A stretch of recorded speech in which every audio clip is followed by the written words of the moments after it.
welcome to the PS4 Open Series BlazBlue Cross Tag Battle monthly finals for March.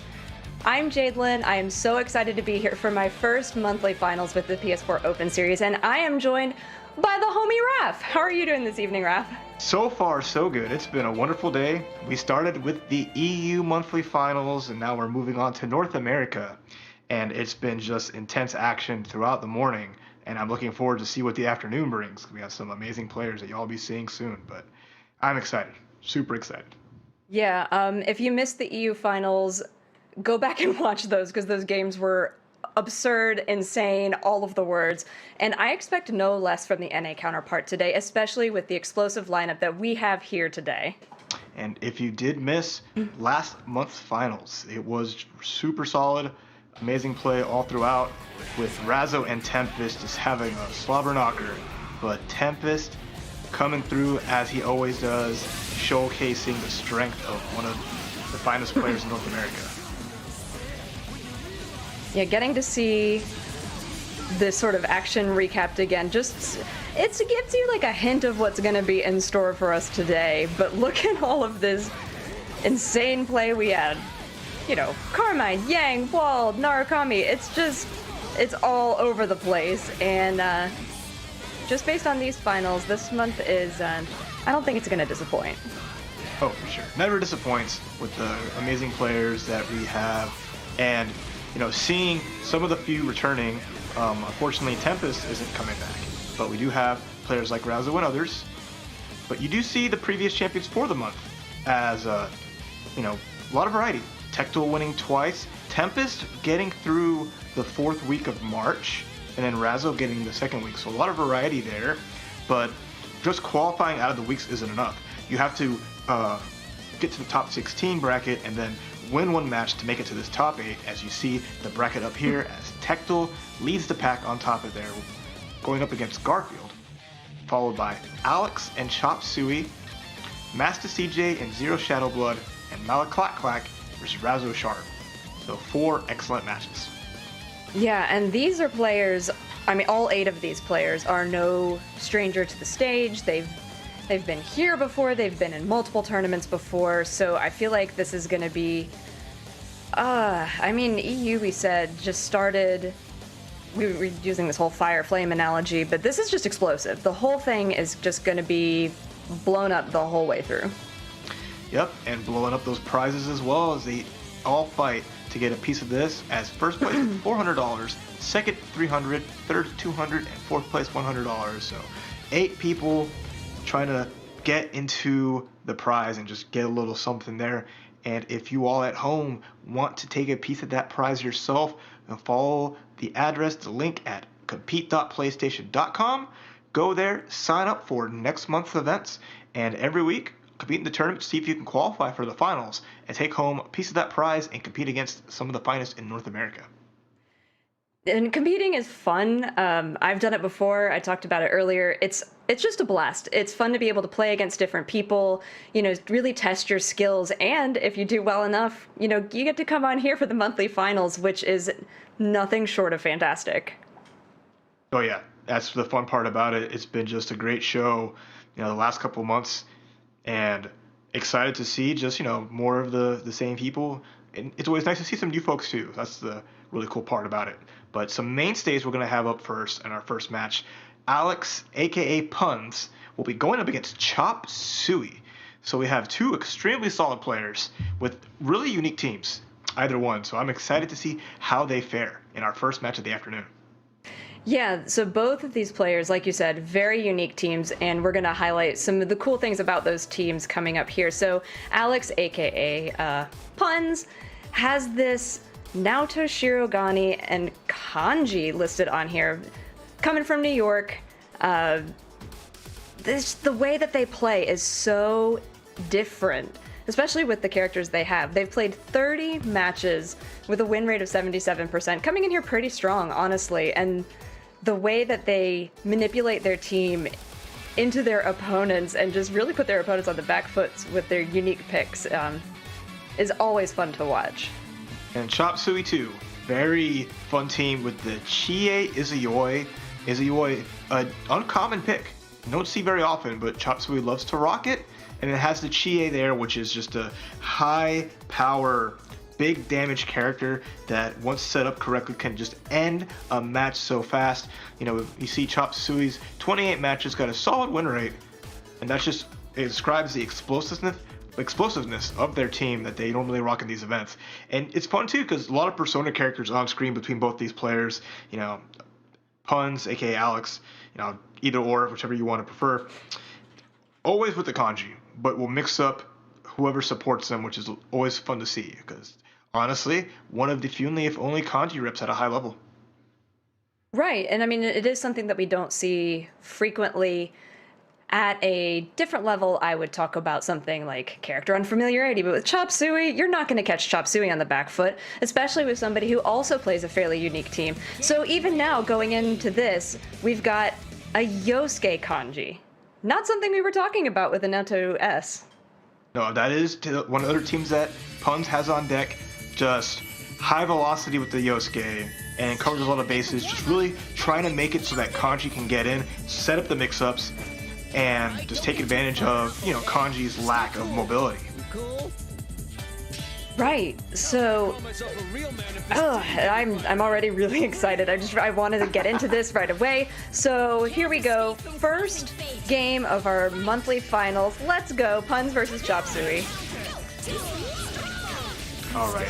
So Chop Suey getting the first hit, starting to get some pressure, but now I'll go with Alex. Definitely all see on the screen. He is just getting that mix-up set, but the Chie with the reversal busts him out. So now we're back at neutral. Right. Ooh, that was really interesting. I thought Chie was going to get caught coming down from the meteor setup, but Alex was ready, so that's awesome. All right, activates the cross combo with Izayoi. Unfortunately, gets hit pretty early, so ends that cross combo. And now Chie comes in with all of that damage with Tomoe. And just, wow, Yosuke's kind of living on life support here. That's why the kanji's out and getting a solid hit here, trying to create a mix-up. Nice jump out to avoid the command grab. But here comes Yosuke again to cover the air. And with this, punishes the burst. Ooh, yeah, I mean, I understand Chop Suey's decision, but now look at all the damage that Izayoi is taking. She's dead. She's gone. That's a problem. She up-backed. She held up-back, but kanji and his the air grab will catch anybody out of the air. You have to crouch under that on the ground to avoid. A nice reversal. Wow. Shocking Chie out of that. Alex taking the first game. Well, I wanted an explosive start. So why not just get electrocuted to death to end the first one? Okay, cool. So that's just really setting the stage for what today's gonna be. I like this Yosuke kanji team. I mean, I didn't think it was going to be a bad idea. I didn't think it would be such a good idea. I mean, it's true. But it's like all comes down to the kanji, right? The Yosuke took a lot of damage, and Chop Suey had a great start. But once Alex's best character came out and started getting those big hits, Chop Suey's life just disappeared, and that's the fear that you have to have against a kanji piloted by Alex. Right, and I mean, some adjustments that I'd love to see from Alex, just using the meter a little bit more with Izayoi to create those cross combo situations with her dashing behind the character.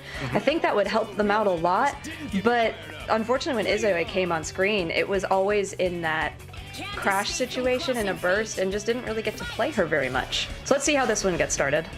Okay, we'll see. These are first to threes, so we'll get our full set of matches in each game. Starting out, just kind of bouncing around, both players trying to find a proper position and assert their will. Yeah, so Puns kind of got in there, but unfortunately Chop Suey took a big hit and risked putting Chie in and also took more damage with that. So now the Izayoi back on screen. DP's got kanji in the corner, but he just bounces out. Yeah, had a potential to get the combo, but unfortunate circumstance there. Chop Suey, with not at a huge deficit, but a little behind. But at the very least, if they can create like this full screen space, stay away from kanji as far as possible. Oh, but what a conversion off the lightning hit. Alex did a little extra, forces another burst out, and that's pretty much all of Chop's cross gauge has been going to bursts. Right, and that's unfortunate because you're not able to use a significant portion of this game, which is cross combos and assist calls and things like that when you're constantly having to make those calls. What a catch in the middle of the air with that Yosuke super. Doesn't have enough meter to call in a second super, but Chie, depending on how this plays out, may be dead. Okay, guess the active switch. Gotta watch out, okay? Makes it so she doesn't get hit. And now Izayoi just trying to get a little bit of damage if possible. But the threat of Kanji is on deck, but here goes Izayoi. Yeah, this is nice. So we finally get to see some Izayoi play. I mean, not that I doubted that Chop Suey wasn't good at it, but look at how much damage that Kanji's taking and can't get out of it. See what the response is. Oh no! Dies after that reversal. That was perfectly timed. Chop getting the hit with the assist, and now Chop getting a hit on Yosuke. Has one bar, can't finish the job here, but is going to run out this resonance time as much as possible. Oh, never mind! Had enough meter for the God Hand, and now we're tied up 1-1. That was so much damage. I was like, oh, okay, maybe the super will come in and it'll be fine. And then God Hand came in and did what it does best, which is smoosh and remove you from removed. That was actually a lot more back and forth, and I really enjoyed that. I loved the adjustments that Chop Suey made after that first round. Really got some good Izayoi play. I would, like we said in the middle of the match, like to see more of that partner meter reserved for things like cross combo, but let's see how it plays out in this one. Now going into our third game. There you go. All tied up 1-1. I mean, Chop is just trying to avoid dying as fast as possible, letting the other character potentially get hit.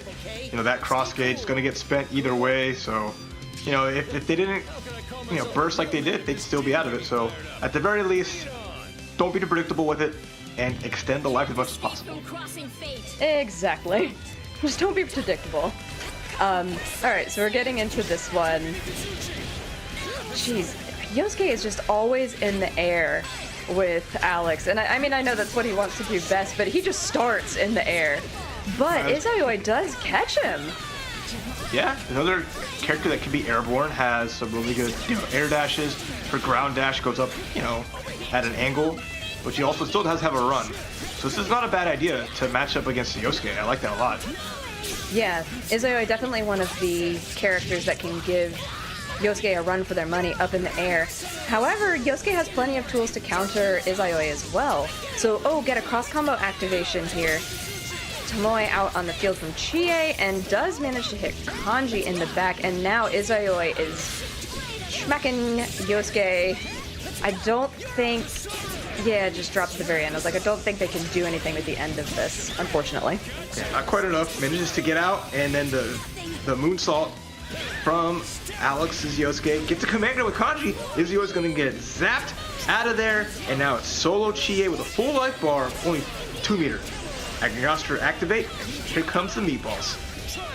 Yeah, now Chie does have a lot of comeback potential, especially if she chooses to use the super where she gains all of that power meter. So that's a scary thing to watch out of. I also like that Chop Suey is using all of these meteors in the air, since Alex is constantly in the air and countering. And all that chip just made it so just one crouch A would take out Kanji, and now Yosuke versus Chie. Chie having Yosuke in the corner, but the jump C catches. Here comes Alex getting some solo Yosuke action, getting a lot of life back, and has a lot of bar to work with. Yeah, I like the push block there from Chie. Just kept a little bit of space, a little bit of distance. Oh, that could have been a huge punish from Chop Suey, but Tomoe is just, Chie is just chilling in the air with Tomoe, just trying to counter Yosuke and, like, getting into the airspace. Unfortunately for them, Alex did get in. Good little V-slash there briefly, so... Oh, and what the persona a punish! comes out. The stand B from Yosuke. The persona comes out, gets hit, just does another one to punish Chie. That was just perfect spacing on Alex's part. And now it goes up 2-1 in the set, as it was down to just the 2 last characters. It looked like we're watching some Persona 4 Arena with Yosuke versus Chie. Sure did. And just the back and forth, like you mentioned before, has been just really good. Both players kind of on top of it. You know, it's coming down to like these single hits, and you know, it's a little scary, especially because like Alex is trying to force an error. He's creating all this room so that, Chop might just hang themselves. And just like you saw that rush punch come through, took a big punish on that, and it's just gotta not play the person's game when they're trying to bait you like that. But still, Chop played it well, and I'm excited to see what they bring into this 4th game. Me too. I really liked the back and forth. It felt much more even that particular round, and especially with the air-to-air. Like, with Izaioi, it's easier to be air-to-air, but weren't afraid to put Chie into the air to try and counter anything that Yosuke was going to do in the air. And they're both just opening with these empty jump backs, just seeing, are you going to swing? Because if you are, I can challenge that. Yeah, and here we go as the pressure's on from Alex, who's, got the first hit, but still, both not really trying to overextend. Just like that air-to-air, Chop getting a hit, evening it up a little bit. And now we're back to that airborne neutral game as the floor continues to be lava. Yeah, we don't want to touch the floor. It's not a place to be, because Chie's on the floor, and that's not great. So, but now it's time for Alex to answer with this Yosuke, which has been honestly really impressive. I know we highlighted Kanji as the character that, Alex is known for, but we honestly haven't seen that much of him compared to the Yosuke. But now we have Kanji in, so hooray. Yep, you summoned him, and here he comes as Chie versus Kanji drops the combo after the counter hit. B rush punch. But now we got Agniastra, the meatballs come through. Yosuke does not take any damage, but the jump in from Chop connects. And now Kanji's getting beat up in this corner here. Oh, that was so nice, waiting out that little reversal from Kanji, because he just got Tamale, so Chie was still safe. Got the had the meatballs in the air, just, I don't know, trying to get Yosuke in the back if they've been called for an assist, but man, so many push blocks in this one. Trying to, with the Kanji chair, trying to get people out of the air, it's not working. Oh, what a conversion! Kanji just need his chair, the drop kick connects, and now both players are kind of low. The counter works out, Yosuke busts out, and oh, what a mix-up on the other side, taking out Izaioi. It's all down to Chie here. Not a bad character, but the bait on the reversal was enough. Tried to counter the moonsault. Alex withheld the attack perfectly. I love seeing that, just that patience, waiting to see how Chop reacts. Got the big punish and just not even a resonance. So with that, 3-1, Alex advances to the 2nd round of the upper bracket. I can't wait to see the replay of the last part of the match, because the way that Puns waited and changed the trajectory of the jump to just miss the timing on the Chie reversal was amazing.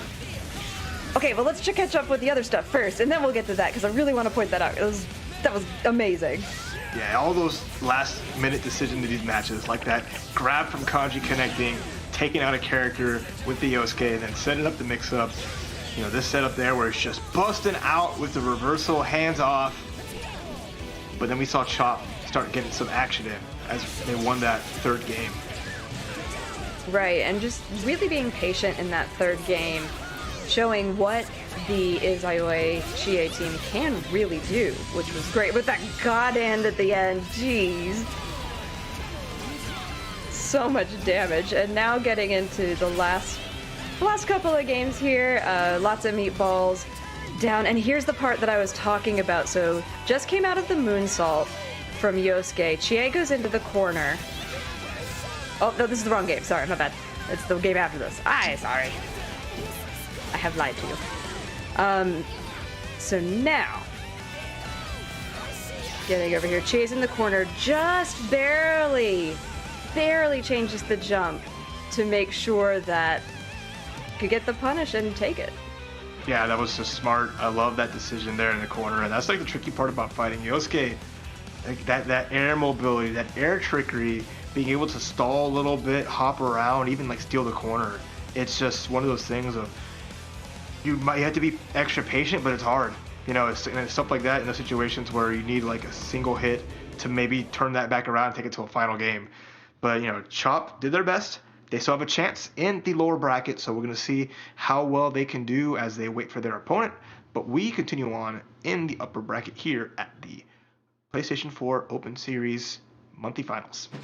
And up next, we're going to have Tectel Eastside versus Garfield. Now, Tectel has played a whole bunch and a whole lot. And so we're going to see their player profile now.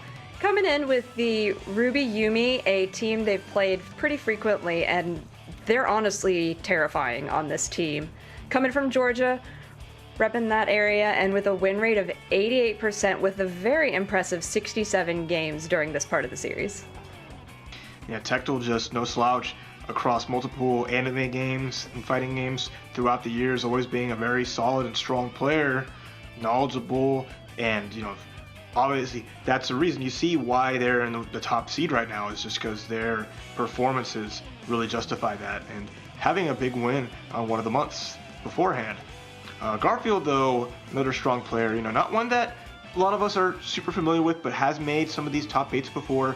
They got the Adachi Seth, and we got a nice little southeastern battle as Georgia goes up against Florida. But Garfield usually does pretty well, and I want to see how well he fares against Georgia's finest. And a solid win-loss record there, 64%. You're always above 50%. That's always the goal, right? So keep on grinding it out and make it here with that prowess. Definitely. It's great to see the number of games that these guys are putting in over the course of the weeks to make it to this position.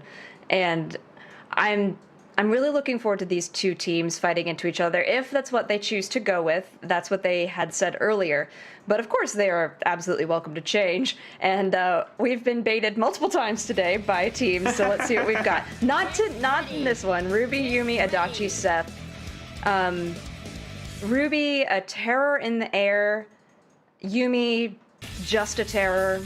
Adachi has Zeos from everywhere. And then Seth, a lot of rapid gameplay, and you gotta keep your eye on everything on the screen because Seth could have put up an orb and you may have forgotten, and that will be the last mistake you make with him. Yep. Like you said, they're all terrors, all across the board. These four, scary on their own, even scarier with the right combination of, on the teams. We saw Seth, take the EU final, so let's see if Garfield can keep it up for the Seth squad. Right, so getting started, I really like that Tectel loves active switch and having both of his characters on the screen at the same time. But unfortunately gets caught by the Zeo, and now Seth is working a lot of damage into this Yumi, because Yumi, if you don't take her out early, can really mess up your team's plans in the future. Oh, for sure. Character that you always want to get rid of as fast as possible if given the opportunity. But a good burst here, as now Ruby on deck for Tectel is going to get a lot of damage here on the Adachi. He's going to set up the mix-up, but the tech forward escapes. Looks like Tectel was not ready for that forward tech, giving Garfield a chance to get into the set. Oh, that grab, Tectel unfortunately didn't expect it, so wasn't able to tech out of it. And now Ruby's in the corner, which unfortunately is not really a place that she wants to be. Gets supered, double supered, in fact, for her trouble for being there. It was a decent 8k around, and now she's just got to get out. Yeah, just raw tags the Yumi in there. And Tectel just trying to find an opening, finally gets one, goes into aerial rave on Seth. Just didn't have the meter to make anything really work out there. Now, use it all for the EX snowbirds, which are incredible on block, even the air version of those. But Garfield with some great blocks, manages to fight it out. He's getting some little hits there, but Tectel with the 5B from Yumi. Both players about the same amount of life, but here comes that corner pressure. It's a CC, and now we're going to guess high, low, left, right. Nice post block. Garfield gets out of there. Relatively unscathed, I say that, but Adachi gone. The snowbirds come through. Yeah, I feel like it could have been a little bit different if the Ruby had been called just a hair earlier for the assist to get a launcher, but I guess in the end it honestly didn't matter that much because the same assist came in, and that's what secured Tectel the first win. Yep, just stayed solid, found those hits at the end. They had the advantage of having the two characters versus the one. That's one of the biggest things in BBTAG is being down one character and losing access to so many resources, right? Is just a very difficult part to come back from. It's not impossible, but it's stressful and it's just overall difficult. So it's really a race to see who can eliminate the first character from their opponent and that way you can dictate the pace of the rest of the match at your leisure. Right, and what was interesting to me during that is the two teams were actually, until that lost character, very even in life. You know, Tectel took a little bit, Garfield took a little bit. They switched and put that character in the partner slot. They regained health. It was very interesting to see that they have a similar mindset as far as character health and regaining that throughout the match. So let's see how it plays out here and what adjustments that Garfield can make to try and come back with Tectel. Unfortunately, I don't feel like Garfield made that many mistakes. They're just, you know, little openings. Yeah, Tectel just forces the issue, you know, gets some good mix-ups in. You know, I can't agree that Garfield didn't really make any really bad decisions, just, you know, getting hit here and there, like that in the neutral. It's a little scary. Gotta be some patient on the defense. Just like that, getting frame trap forced to burst out. That's a big win for Tectel as he gets rid of all of Garfield's CC gauge. Right. I feel like in this one, Tectel was doing such a good job blocking the Zeos this time, and as I made that comment, Seth gets a super, but let's see if Tectel can get out of this corner situation. Really good awareness on what the active character was there. So you see, because he was holding the partner gauge, Adachi wasn't getting hit, and was able to get a nice 4P with Adachi, get a launch, get a bunch of damage on Yumi. So now Garfield looking pretty sharp here. Oh man. Oh, that was a nice punish. And another nice punish, so getting into the Gun Blast, probably into the gun? Yep, Gun Blast resets. And look at, God, this pressure from Ruby Yumi is so much. Oh wait, can't even get out feasibly, right? Has to force the block to mix up, there's the burst. Still gets punished as the Snowbird assist comes through.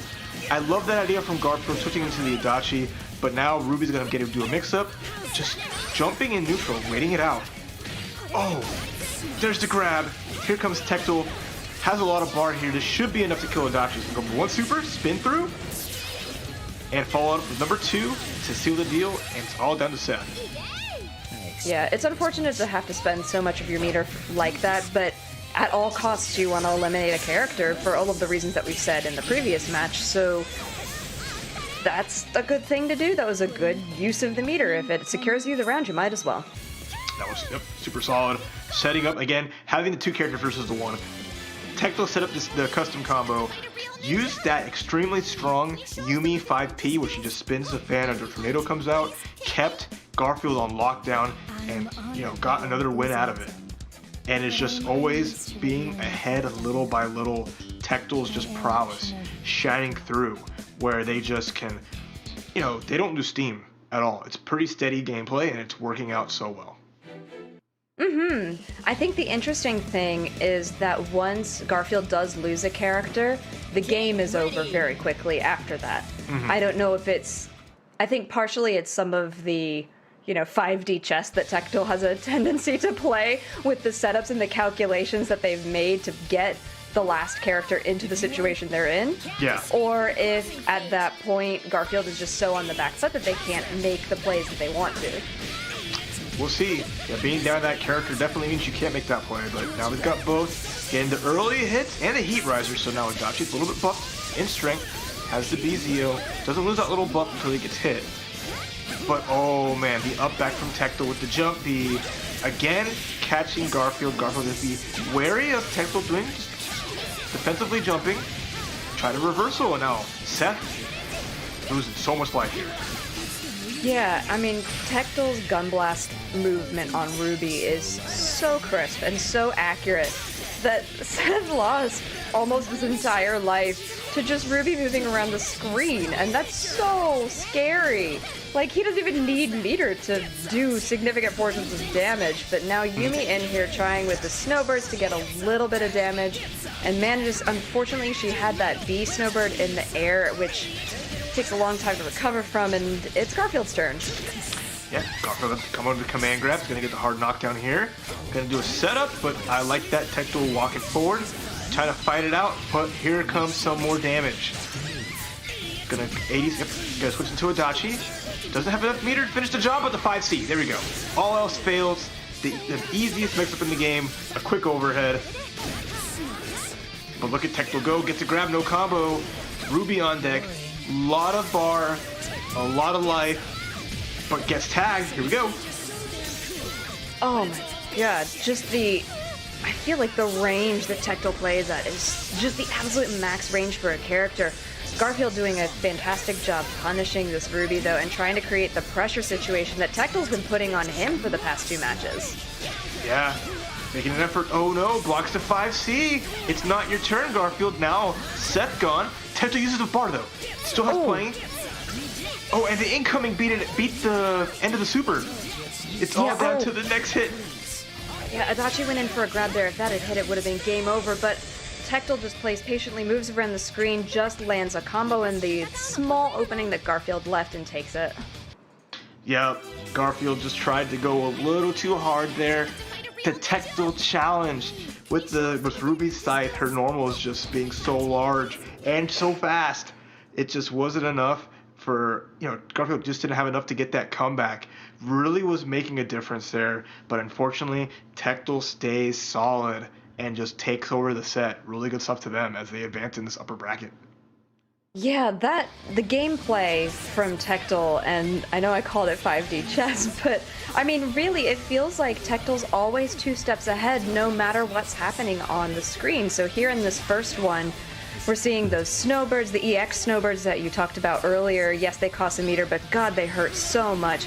And then again, killed the Adachi. 5 seconds later, round's over. Yep. Tectel just making the most of a lot of situations. May not have the most optimal combos, may not, maximize them, but is adept at just reading the opponent, finding those positions, getting solid damage, and then just putting on the pressure more so. So as long as they keep that going on, I think they'll definitely go very far this month in the PS4 tournaments monthly finals. For sure. And I mean, we do see that Garfield did have some fantastic gameplay, for example, right there. So here again, though, Ruby playing at just the maximum range, and just right there, a tiny little mistake from Garfield, and Tectel took it and ran with it. So Tectel is now going to go to face Alex in the next part of the bracket. And that's a match I'm really excited to see. But before we get to that, we're going to be seeing Master CJ versus Zero Shadowblood and Malaclack versus Razor Sharp. Love the names. North American names are just too good. Malaclack is rolls off the tongue. That's definitely a fun one. And we'll get to there when we get to there. But Master CJ, VL Zero Shadowblood, both these players just outstanding. We'll start with Master CJ, who, rocks some unique teams themselves. So I'm going to be excited to see how they play into this. Sometimes usually uses the heart. I've seen them play other characters. They have a Rachel, which is very rare, but Heart, Seth, another, honestly, legacy player. Master CJ's played a lot of different fighting games, excels right now with this BBTAG setup. I'm excited to see, what they can do if they can make it the distance. Coming into this with 62 matches played and with a 73% win rate, really nice. And again, like we said, bringing in this Heart, which is a character we don't see as frequently. Sometimes in the Midwest we do. We have a couple of Heart specialists here. But getting to see Heart on this stage today, I think, is going to be a big treat for a lot of people. Yep, who doesn't love Heart with the power of love? But with an opposite kind of power, Zero Shadowblood, always repping Susanoo Yumi. It's a young blood too, but it's, someone you have to watch out for. One of the few West Coast representatives you'll see here in the Open Series monthly finals, but do not ever count them out. Their team can dish out the damage and end it faster than you can blink. It's just insane. So we'll see how Master CJ can stack up against this Titan that is just looking to just end Master CJ's career before it even starts. Yeah, Susanoo is scary. Susanoo, when he gets rolling, often quite literally across the screen, can just do so much damage, has so much reset potential, has an incredible command grab, has a super that's full screen, so don't mess up because you can get punished, especially if you're a projectile-based character like Heart. If you throw a projectile and there's meter on the board, you've got to be careful. And then to pair something like that with a monster like Yumi, The damage output from that team is monumental, and that is the team that we are going to see: Seth, Hart versus Susanoo, Yumi. This will be fun. Like that Yumi assist, so powerful. You know, you could say like Susanoo's biggest weakness is he's not like the most mobile on the ground. It takes a little bit for him to start getting going, to get running, so that Yumi can cover that with her 6P, as well as like once you get close enough getting the 5P. So, you know, avoiding that Yumi assist is going to be integral to Master CJ's game plan, which honestly, with the way that Hart plays in the air, plays like her original incarnations, like in Arcana Heart, able to fly across the screen. If Master CJ can keep that momentum and win that airspace, I think that they can take over this match. For sure. I mean, I actually think that these two teams fight well into each other. Unfortunately, here's that rolling lead that Susanoo has a tendency to get. Drops it in the corner though. Doesn't matter. Hart died. So with 160 seconds left on the in-game clock, it's just a Seth. And already Yumi's aerial rave carried Seth into the Susanoo assist. Active switched into Susanoo and got double super. Yeah, this is looking super fast. Getting it hit, doesn't finish it. Nice reversal from Master CJ. He's got the solo Seth with just a level 1 resonance. And now Zero Shadow Blood is backing it up. All he knows he just needs one hit. But at least Master CJ is getting some damage on the board. Slowly but surely working their way back up, but they still got a long road ahead of them. Oh, definitely. I mean, it's intimidating looking at that Yumi health bar right now. That was nice, though. Got a little bit of a reversal there to stop the incoming pressure. Gets caught in a ball from Seth for Yumi. And now Seth is finally getting some of this pressure. Actually, Master CJ did a really nice job maintaining pressure and elongating the life of this first round. Yeah, really fought it out as much as they could, but you know, those Yumi buttons just too strong. That air counter hit was so untackable that you just saw Master CJ's character just fall slowly, got tagged there, and that was it. But looks like Zero Shadow Blood's ready for the matchup. You know, as much as Master CJ's trying to take to the skies, Zero Shadow Blood's matching that, getting these big air-to-airs, and since Susanoo just can, you know, outlast Hart, especially because, you know, he has more life and does more damage up front. You know, all those trades just worked out in Zero Shadow Blood's favor. Right. I'm in this one. I'd like to see Hart play. There's no other way to put it yet. I just want to be able to see her play because she has some really great things that can counter this team. So let's see how it starts. A nice empty jump back and just gets caught. What a run forward. Yeah, the Snowbird assist from Yumi did a great job catching Hart. And fortunately for Master CJ, not dead, yet. Yeah, it's looking pretty dark as Hart's just trying to find her way through. Gets a hit on the Susan, trying to set up the mix-ups here. Steals the corner, but great blocks from Zero Shadow Blood. Oh, I love that overhead, the glide from Hart into that. It just changed a little bit of the speed that she came in on, and now you get to see what Hart can do. What a big hit. Gonna not get the punish on the burst. So unfortunate there for Master CJ, but still, Hart getting the play, getting some damage in, but she is low on life. She cannot take a hit here. No, she can't. And oh, what good blocking. Oh, man, that's just brave. Text the 100%. grab. Yeah, I'm so surprised that Master CJ hasn't switched her out, and she died. Oh no, and tagging extra damage on Seth with the giant sword slash. And now here we go, solo Seth already lost half life because of that super. Got the resonance, but the jump seat from Yumi connects, and now Master CJ, at least level 4 resonance, can maybe find something here. Yeah, I like that Master CJ is putting the orbs really off screen from where Zero Shadow Blood can see them to just try and create something, some kind of pressure. Just like that. Ooh, just try to check the Yumi assist, see if you can get a little bit of damage there. But Susanoo is taking damage, especially after these combos from the orbs. Nice block though. Oh, finds the EX grab. That's gonna do it into super, and I feel so bad for Master CJ. Kept catching with Seth orbs, but because of the Yumi assists that were persistent on screen, he could never actually capitalize off of them. Because Yumi was just basically taking up all this space with her hitboxes and tornadoes and ice, and it's just Master CJ just couldn't catch a break.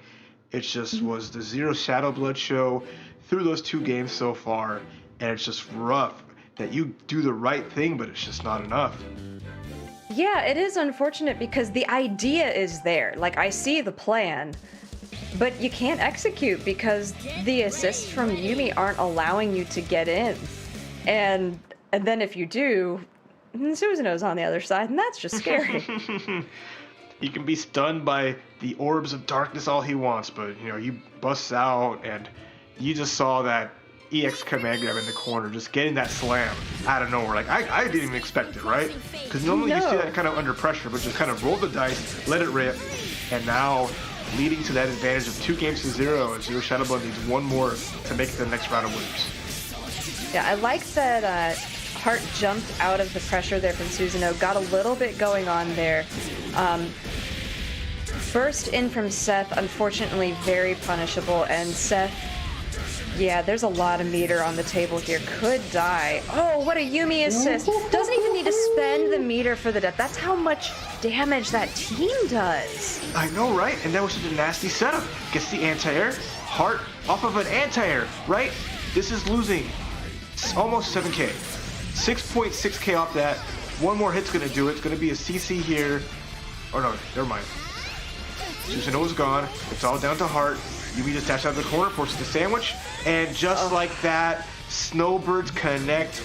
3-0. Zero Shadow Blood takes the set convincingly over Master Siege. As a shinobi and as an agent of justice. Yeah, that was an incredibly dominant set from Zero Shadow Blood. Wow. Just like, so much. Exactly. So much what? So much everything. So much all the thing. Just pressure, damage, speed, and just craziness. Master CJ just couldn't get a good footing. So Zero Shadow Blood just running them over. Either by just getting raw trades, they're throwing out those big Susanoo normals, or those big Yumi normals. Both characters just having, really strong presence. Yeah, and look at just the decision making that Zero Shadow Blood is able to do. Like, for example, in that previous one, there were 2 characters on screen. What can he do to maximize the damage on both characters? And then, these active switches into double super, so much damage. Here's another one where Seth, poor little Seth, just getting beat up. That mix-up was so mean. Found like a fuzzy jump, blowing up, misses CJ's blocks, and then this finale here. It's like, how do I get around? How do I avoid getting put in a bad situation? It's like, you can't. Zero Shadow Blood was just a step ahead every which way. Knowing how to evade, knowing how to set up those cross combos, it's just been nothing but really good from them. So now they await the winner of Malaclack and Razzo. That is, I'd be comfortable, but I wouldn't get too comfortable because the winner of this is gonna be no joke, honestly. Malaclack versus Razzo Sharp is our next one. If you're in chat, go ahead and spend some of your channel points and let us know who you think is gonna win, because that's really fun. But both of these players have also, everybody here at the top 8 has completed frequently, but Malaclack, Dust Malone plays Adachi Yosuke, a team that we have seen today, and does really well, honestly, and comes in here having played 57 games with a 68% win rate. All these guys are coming in here with an impressive win rate to make it to this point. Yeah, that just shows the strength of those players, right? They're always making it this far and getting throughout these events, making it to these finals on the back of just, the years that BBTAG's been out playing as much as they could, and no one exemplifies that more than Razzo Sharp, coming out of the Southeast. Super strong player, multiple teams on deck. So you see the Carmine Hawkman there, but has a Merkava if they need it, can play Yang Carmine, 86% win rate with 56 games. That's a lot of games. Only 8 losses, not even double digits. And had amazing showings the last couple of months. Wasn't able to seal the deal last month over Tempest, but has a good opportunity here. So we're gonna see as this kind of sets the stage for, can Malaclack kind of cause the upset and send Razo to losers and shake things up a little bit, or will Razo just continue their hot streak they've had over the last couple of months? Yeah, and I mean, Hakumen is not a character that we see terribly frequently, but don't let that fool you. Razo really knows the ins and outs of that character and can absolutely destroy someone if you're not expecting it. Now, they also have a Mika Carmine, which is another team that you really don't want to be on the receiving end of, not when it's in Razo's hands. I love that decision to bring out the Mika. We saw some Mika on the EU side, but now we're going to see a little bit of Mika over here, see what kind of flavor we have on North America for it. So Mika is just that high mobility grappler on the back of Carmine. Carmine, still super strong, huge damage, uses up his own resources, his life, to get some stuff going. But the projectiles, the pinwheels are super strong once those are out. Right, so Razo is going to be carefully watching how much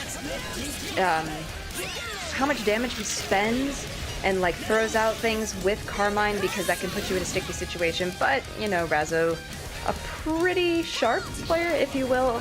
I'm sorry, I had to do it. But right now, we're seeing Mika taking a lot of damage as Mala finds an opening with the Yosuke after a really nice Adachi assist, just getting... Well, cross combo, gets hit. Active switch, or are we going to stay with the Yosuke? We're going to stay with the Yosuke and just continue the combo. Goes ahead and bursts into the Carmine. So let's see now what Razo can do with a little bit of a tiny happy birthday and a lot of damage onto Yosuke. Oh, you done, son? Yes. Oh, that's such a good buff. That's always so good for Carmine. It normally finishes auto combo, throws him out of the corner. But going into the Mika, finishes off there, and got a huge combo on Adachi here. Used up a lot of bar. Into one super, is it going to go number 2 to get close here? But will it be enough to finish the job? Down comes Mika. Yes, it is. Game 1 to Razo. Did you see the last number on how much damage that combo did? The last spike, where Mika just slams in the ground. It just, Yeah. that's where a chunk of that damage comes from that super, and that was just great awareness that was going to be enough instead of just like waiting it out. Uses up all 5 bars to make the combo just perfect. I didn't know that Mika had that kind of combo damage with the Carmine, though. I mean, I knew it was good. I didn't know it was 13.3k good. Well, that for was a 5 bar, whole for lot. 5 bar, I'm hoping you cash out all that you get a little something going. If you are using up 5 bars and you're not even breaking 10k, then you might got to go back to training mode. You might gotta reevaluate your team situation. But that was a really great first game for Razo. Just showing what he can do on a Carmine and a Mika. 2 characters that, I mean, we see Carmines in and out, but Mika's definitely more rare. Like you said, we did get to see one on the EU today, so cool to get to see her again today. That's true. It's a very, like I said, very fun character. Can be overwhelming if you are not kind of on top of it. Don't even know what kind of to expect, how she takes her turns. So you got to keep that in mind. She's excellent at going through projectiles, although, and you can see that with the Adachi team, right? Adachi relies on that Zio. Mika doesn't care. Mika can just blast through if timed right. Speaking of blasting through, here comes the first combo. Into the setup, there's the grab. Right into super. Oh my gosh. Yeah, that's such a nasty little setup that you can do with Carmine. Just leave the person there. Think about every decision you've made in life while I change characters. As you're stuck in there. And also, it's cool too because like, you build the CC gauge back up, so you have all this time. And more damage coming through. Nice burst, but the Mika assist hits. No full conversion. It looks like Adachi's going to go down here.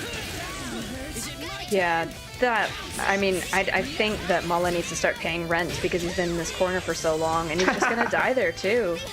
Razo, in the first one, it was definitely much more back and forth. There was a lot more exchange of health and things like that. And that when Razo went, ah yes, the game, let us play it. And it was his game, and he kept Mala locked down in the corner. Yeah, I wouldn't even say it's our game to play. It was Razo's game because he took that game away from Malaclac, just took the ball back home. Like, nope, this is a one-player show here. You're going to sit here and watch. And Malaclac, you can't go down watching like that. I know the bursts are what you try to use to get out. They didn't quite work out, and you only get so many chances against Razo. The damage output from Razo Sharp is just so high on most hits. You know, it's the tough part. If you can't beat him in neutral, then you have to, you know, reevaluate how you're gonna approach. Right, and that's the thing with Razo is that he's gonna eke every last bit of damage out of every combo that he manages to land. So if he lands a hit, you're in trouble. Mala has a really nice start here though, putting Mika already down around half health as she flies around the screen in these little bumblebee colors, which are really cute. But now it's Razo's turn, gets a grab with Mika, and then switches into the Carmine. What a setup. And now you just sit there, regret life's decisions, as he's switching in and out of characters. It's basically an unblockable setup using that. You have like the pinwheel for Carmine, Mika comes through with the command grab, you try to jump to get by his pinwheel, so it's like just really rough there. Even the burst just not working out. Razo he's losing so much life because he's doing so many hits. He's gonna get a good chunk back, juicing Yosuke. And this is just the Razo show.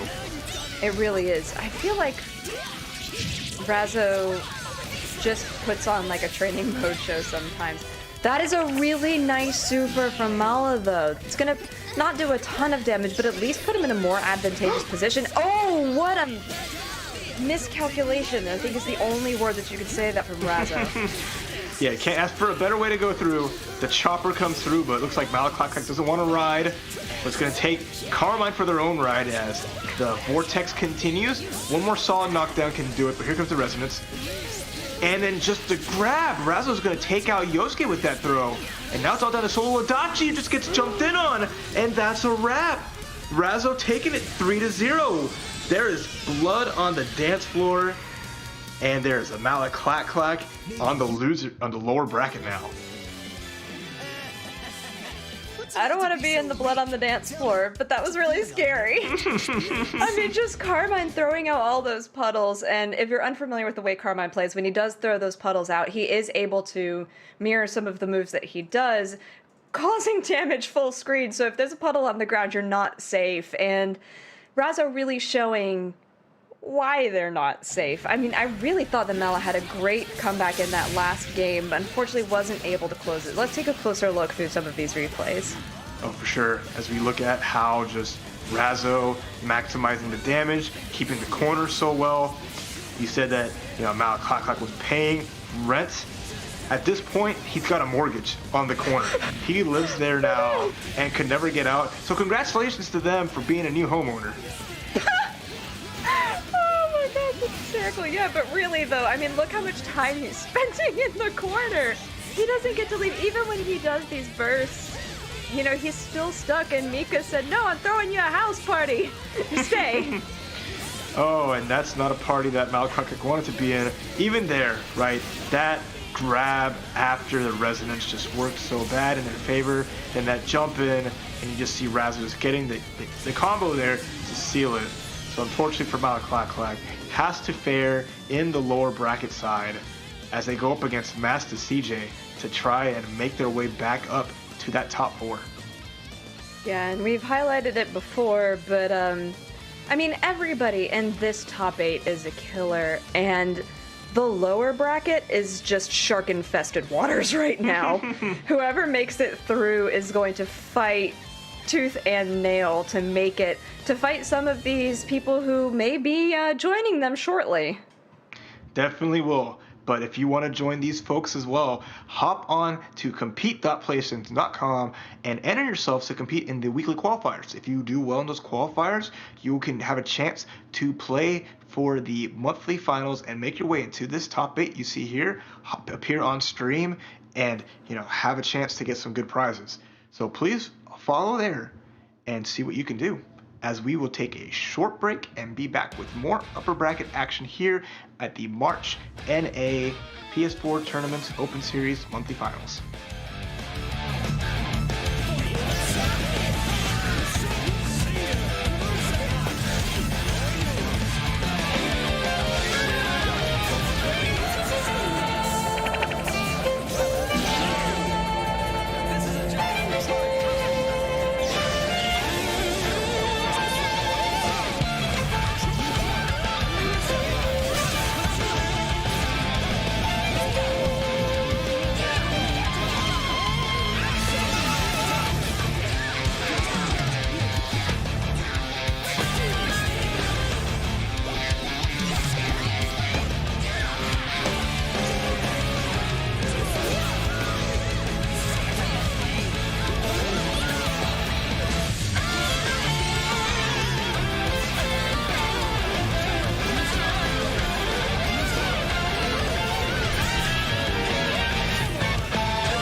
Alright,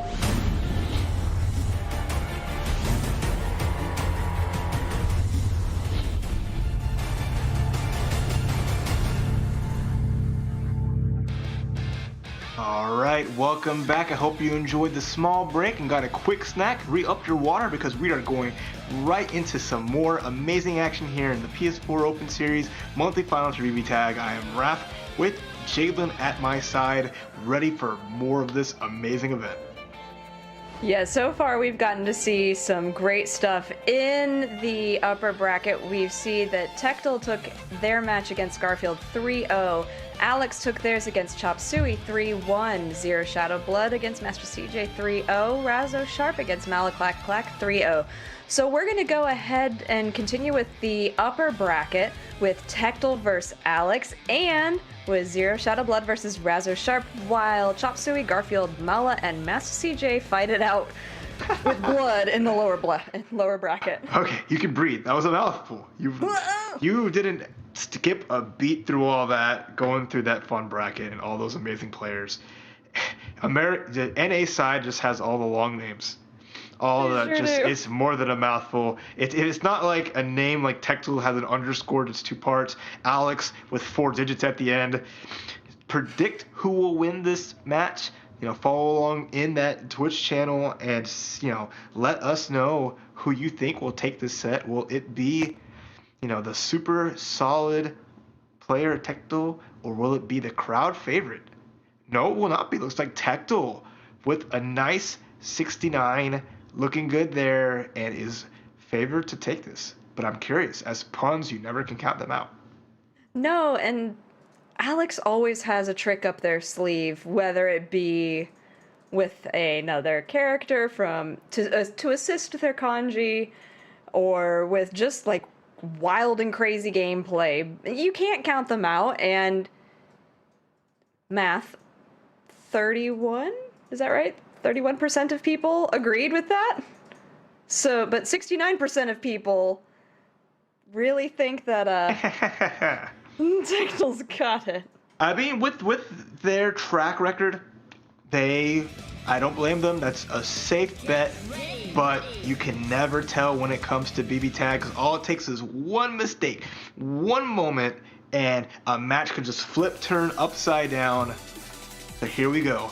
Game number 1, Alex against Tectel. Winner of this, guaranteed in the money, guaranteed in the upper bracket finals. A lot at stake. Let's go. Yeah, I like that Puns is sticking with the Yosuke Kanji team that we saw earlier. Did really well for them. Tectel sticks with the Ruby Yumi, not something unexpected, honestly. Mm-hmm.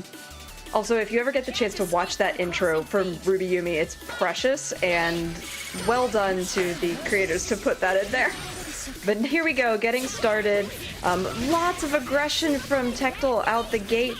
Alex had a brief little bit of damage, but the Ruby assist was there ready to protect Yumi. Oh, but here comes Kanji to help let Yosuke start to play. It's going to get some nice damage into the knockdown. Now we got to guess left or right. The pressure's on. And then the grab with the throw counter, beating out the Persona summon. Tectel getting some action, and now he's going to set up an old mix-up. Yeah, unfortunately for them, Kanji moved to the other side of Yumi, so that assist didn't quite work out for them. But Ruby is a character that can really contest Yosuke in the air, and doesn't let him get started. Look at that scythe into the buzzsaw blast, into the aerial ray from Yumi. This is gross. Oh no, and baits the throw out from Alex. Also, the burst comes through. Alex losing so much life here as Tectel with 3 bars. Gonna wait to see if he can get one more hit to confirm and get rid of Kanji. And this should do it, yet not even using any resources. Yeah, this is a lot for Yosuke to have to do. It's not impossible, but if you get caught like that from Yumi, yeah, it kind of is. Yeah, just a little bit. Just a little impossible there. But it's okay. There's more games to be played, but a solid game number 1. Tectel taking that with just the chase down. Not letting Alex move, not letting Alex running around like they want to.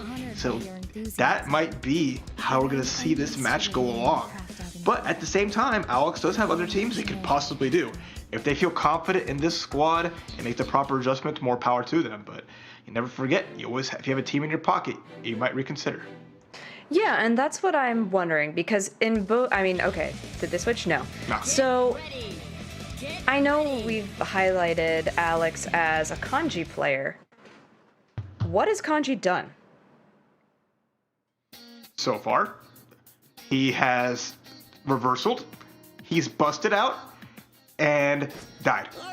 He is not, he tried to bust out, and then Ruby and Yumi said no. None of that allowed.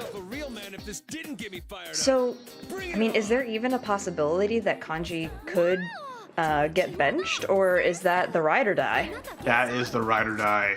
Yeah, Alex without a kanji is just like peanut butter without the jelly. You just can't take one without the other. And we'll see. Again, the power of the player is going to be the big thing. But hey, Ruby Yumi might just be too powerful. It might be, but let's see how it works in this particular set here. So, game starts actually very similarly to the last one. Tectal using the Ruby and Yumi assist just to his advantage. God, look at that! The jump to the other side. Snowbirds come in from Yumi. Ruby jumped to the other side. Supers. Oh, and still got to confirm off that? That's crazy. Forced to bring the kanji out. Kanji busts out with reversal, but Yumi waiting to get the big punish here. And looking like a repeat from last time, as Tectal is now has the other corner and is signing the lease over to Alex. Yeah, sure is. Ruby up in the air there. I think just waiting to see when Alex decides to switch the characters. And then, no, that lease is definitely in Alex's name, and Ruby keeps poking him right back to where he belongs. Oh, nice throw. Oh, that was beautiful. Into the active switch. I like that before the second part of the chair. Connected. Oh, gets a hit. This could be some good damage. There's the burst. There's the bait.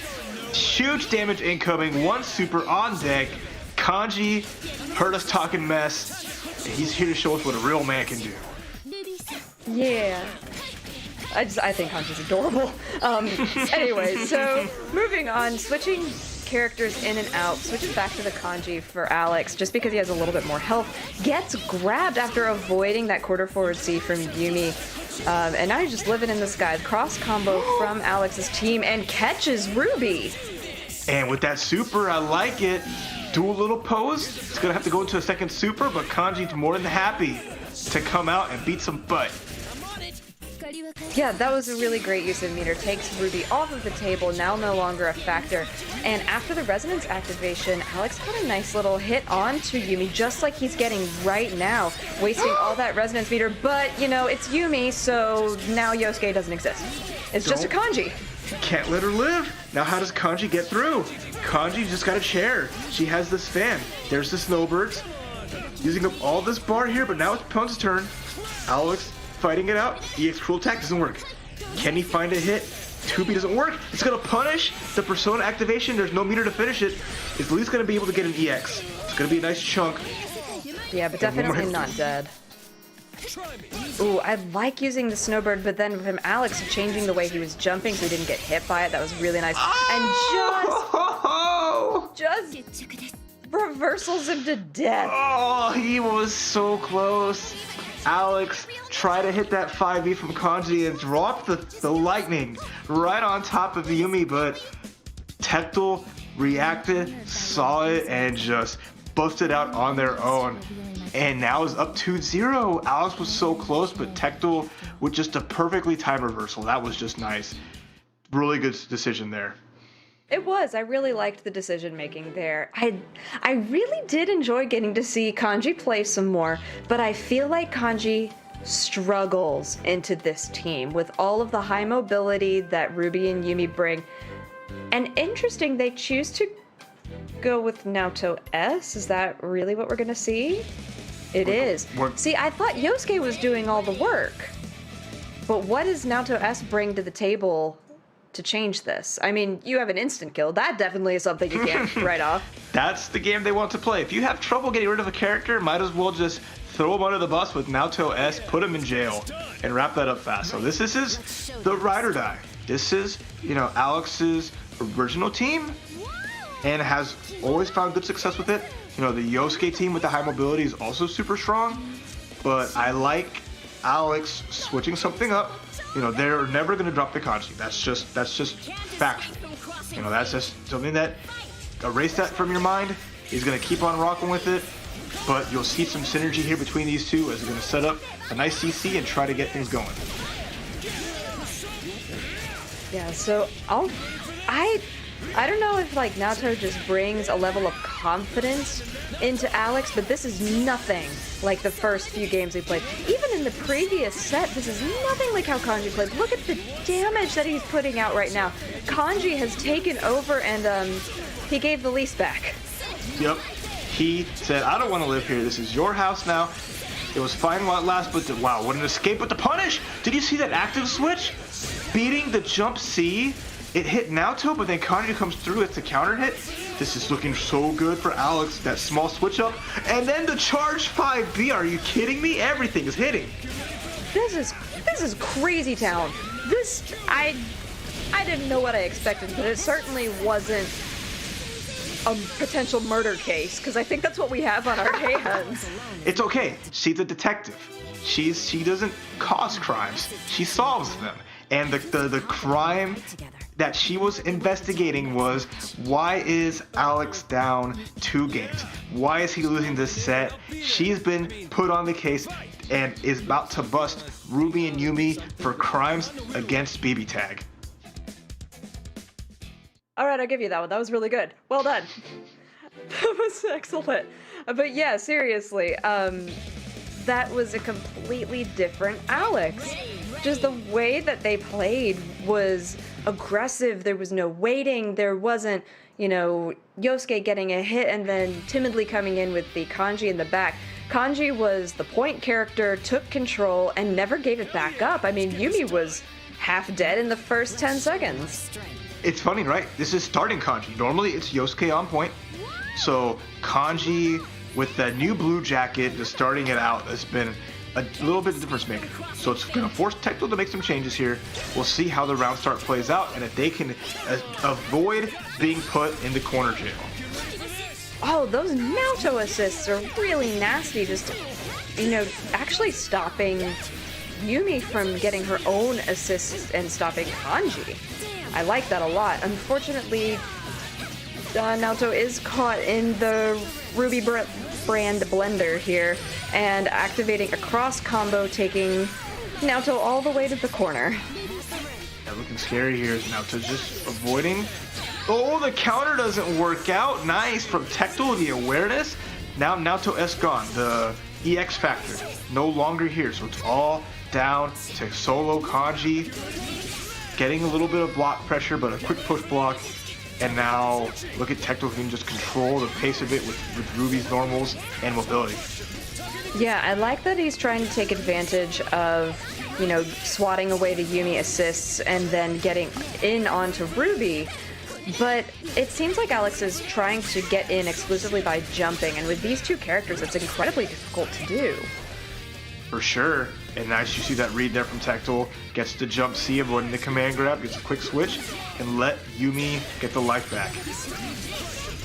Oh man, this Kanji's just swinging and trying to do as much as he can, but with Tecto just being on the air constantly, it's so hard to really put him on the ground, get him where Kanji would want him. Right, and I mean, if you're Kanji, how do you approach this team appropriately so that you can actually get damage? I feel like that resonance lasted forever as well. It seems like it took an extremely long time. I know it's the same, but still. Does manage to get one hit onto Ruby, tries to go for a grab, but she reversals really well, doesn't take anything off of it though. Yeah, a little decent for Alex, but now he's getting hit in the corner. One more hit from Tecto can end this. I like the cross combo, just trying to end this here. Kanji makes his escape, But how much will it be worth? Here comes Ruby again. She's just the differentiator. She's the problem. And the run up 5A, that's going to do it as Tecto's going to take down Alex 3-2-1, and Tecto goes to the upper bracket finals. You know, I loved the switch from Alex to just provide a little bit of variety and pressure, and I think it was a great choice because it made a big difference in that third game, giving him the one win that he did get. But Tectel, just so cool, calm, and collected, made the appropriate adjustments into that game 4. So taking a look here back at our first game, we're just seeing Yosuke fly in the air, aerial rave to death in the second game. Just again, unfortunate drops from Yosuke, so maybe it really was that Yosuke was the issue. Yeah, I mean, at the same time, either way, I appreciate the change. It did get him it did get Alex the one win, you know, and the big part of that was just having a little bit better assist to go up against like the Ruby Gun Blast. Little thing like that make a small difference, but at the same time, it's just, you know, solo Kanji is just gonna have a hard time. I mean, with the squad and having more flexibility, it kind of can cover for Kanji's weaknesses. But just by itself, you just saw how Tecto just wasn't afraid of anything. Was able to just jump, was able to move around as they please, and all Kanji could do was try to jump hit with the chair, and even then, nothing much would have happened from it. So, you know, Tecto knows the matchup now. Looks like with the different tournaments we've seen, and as they've fought each other, Tecto's just not fallen for any of Kanji's tricks. Yeah, definitely not, and was able to take it with a convincing 3-1 here, even with the character change, so good for them. Good for them making it into the upper bracket finals, and while we were doing that in the lower bracket, Master CJ takes out Mala Clack Clack 3-2. That looked like it would have been a super fun set. You know, Master CJ continuing on, and they're going to have to face Alex in that lower bracket match. So that's exciting to hear that those players have to go at it. It's unfortunate only one can continue on, but that's why you don't go to losers. Yeah, lower bracket is scary, scary place to be. But up next we have the Zero Shadow Blood versus the Razzo the Sharp, whatever you want to call it. And this one I'm really... I'm curious to see what chat has to say about it because this... it could go either way, I feel like, especially depending on how Zero Shadow Blood plays. That Susanoo Yumi that we saw earlier was just devastating, but it's Razzo. Razzo has so many teams and can make so many adjustments. I don't know, chat, what do you think? You tell me. We will see what their prediction is. It's going to be fun because we get to see what team Razzo's going to bring out to this. So I'm excited to see out of where. So Razzo with a big 72% margin. So that's kind of huge. And I would agree because Zero Shadow Blood, I don't think they've shown the ability to really dominate a player of Razzo Sharp's strength. They did get a 3-0 in their first match. So they're definitely playing hot and doing well. And if you can see that kind of energy going into this, I mean, all the team needs is one hit into the Susanoo Yumi setup, and that could really spend it. Can he get that hit? Because I feel like Razzo's going to bring a team that just controls the screen better and will control the pace and make it so that Susan can't really play their game. Right, and that is a serious disadvantage for Susanoo. Several of their moves are very close, and you have to really get into your opponent's face. Yumi does help with that, with the assists, but, you know, Razzo has the knowledge, Razzo has the setups, and could easily prevent Zero Shadow Blood from getting that going. And I like the switch into the Merkava Hakumen right away. I think that's a very smart choice, already eliminating some of the possibilities and the routes of entry for Zero Shadow Blood. I love it. Just Merkava and his giant, long, wiggly arms are gonna just put this no zone all across the screen, and that's going to be like the tough part, especially because with Hakumen you can have his like the 6P, the sword slash that Merkava can defend. So calling Yumi can be very dangerous here. So we're going to see how this works as two tall, you know, wonderful flowing hair. You know, they don't miss their shampoo days, taking care of their beautiful manes. lustrous. I love this. Yeah, oh man, we don't see much Merkava anymore after some of the changes that he went through, but Razo still plays them so well. And this cross combo that he can set up with Merkava and Hakumen is so gross. And grabs Susanoo. Because the one thing about Susanoo, even though he's a higher damage character, he doesn't have the health of, say, a Waldstein to really back it up and taking some big hits there. Oh, nice unblockable into... Wow, that was a great action switch. Catching Yumi airborne. And look at that damage here. It's all red life, but it's still a lot of life. Is down for that, forcing the switch out. Now Yumi gets to heal up a little bit. Ooh. Right, so, now Hakumen getting hit. And does manage to catch on the end of that Susanoo combo, so gonna get a lot going on there. Unfortunately, the Hakumen caught the assist, but still managed to get out there unscathed. Unfortunately, gets put back into the corner, lost the rest of the life, now it's down to solo Yumi. Still got a lot of red life, but I mean, that's gonna be healed up here by that resonance. And now we're just gonna throw out those snowbirds as Razo makes his escape. I like that. Razo with all the screen space. Yeah, Yumi can get in on Merkava pretty easily, especially because she is a fairly fast character. Tried to go for a grab, but unfortunately whiffed. Does go in for a nice air combo, and Razo forced to burst there. I didn't know if it was safe or not, but Shadowblood did choose not to punish it. Found a hit, did it continue on, but the EX Ice comes through. And then the cross up in the corner. No one's ever ready for the side switch steal. And now Merkava has to pop resonance. Zero Shadowblood on the cusp of taking this. If they can find a hit, they can end it here, but look how much life Merkava got back. And I like that Razo Sharp is keeping Zero out by using all of the moves that Merkava has for great zoning and pressure there. Yep, that was huge. And look at that. Razo forced Zero to use up all his bar. Now it has to take all this pressure. There is no push block. Nice throw tech. And now just Razo just chilling there. Just dropping elbows on it. Zero Shadowblood does get a hit and is going to take the first round. Those blocks though. Razo just committing to those 4As while safe.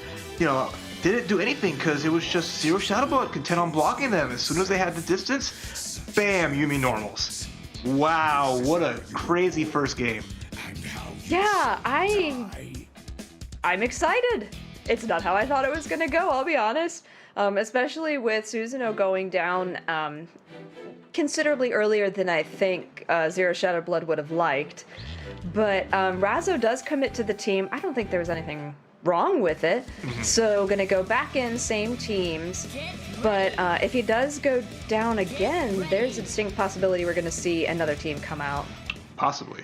Does choose to start Hakumen though. We'll see how that plays out.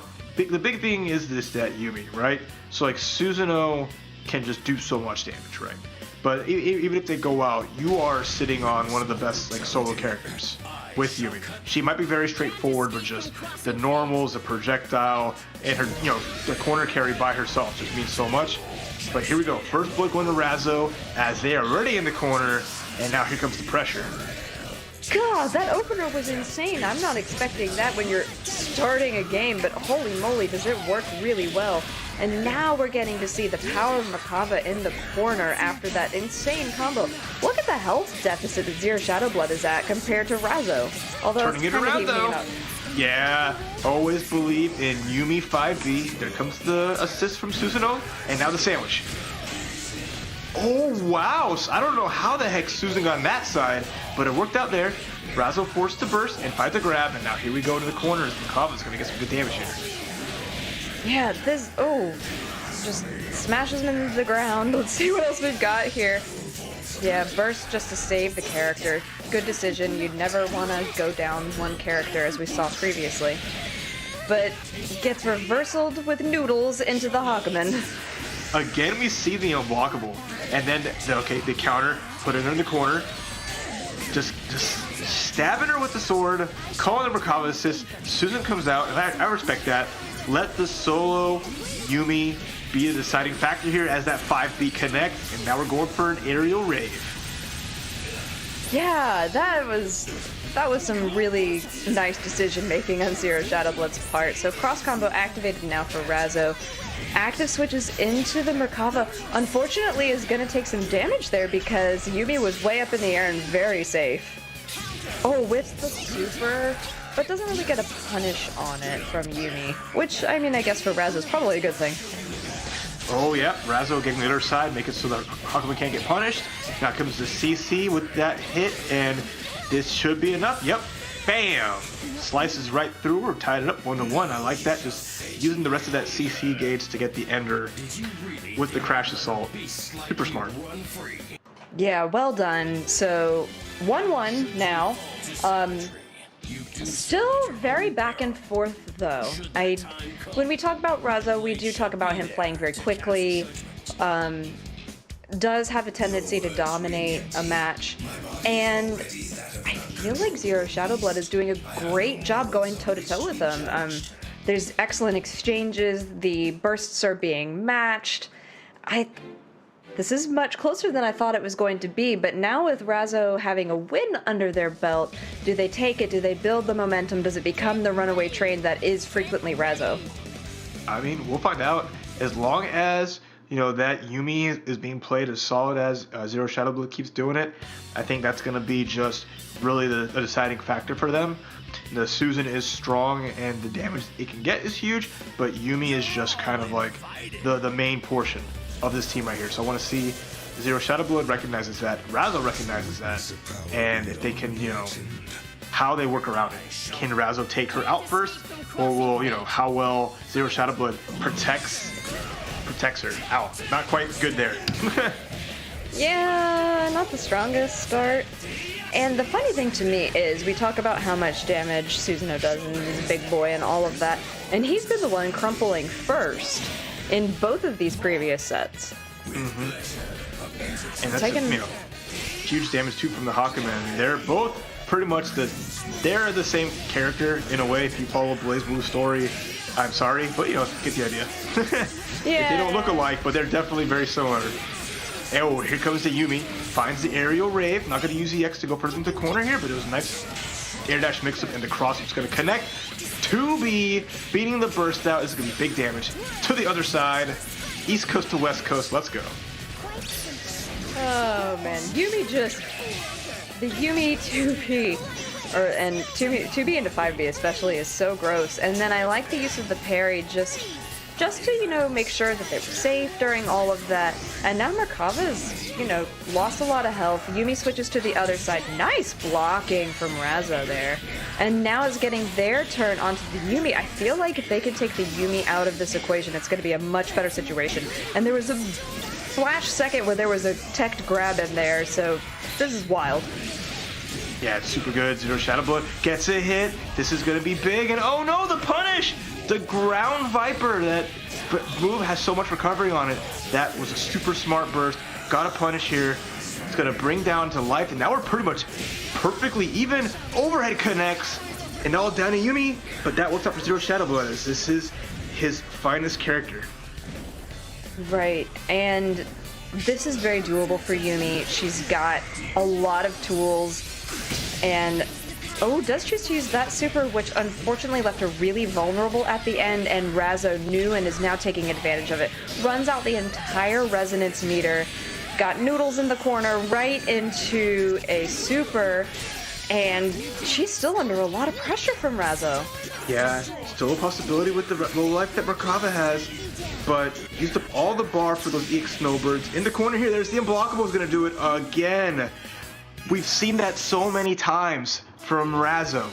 Forces, catches the up back, recognizes it immediately. You can't push block. You're unblockable by the air reversal. And that was just so well done. I am just a huge fan of Razo finding those consistently, getting those unblockables out, and just recognizing that opponents don't want to stay on the ground, and it's turned into full combos. Not many players have that awareness.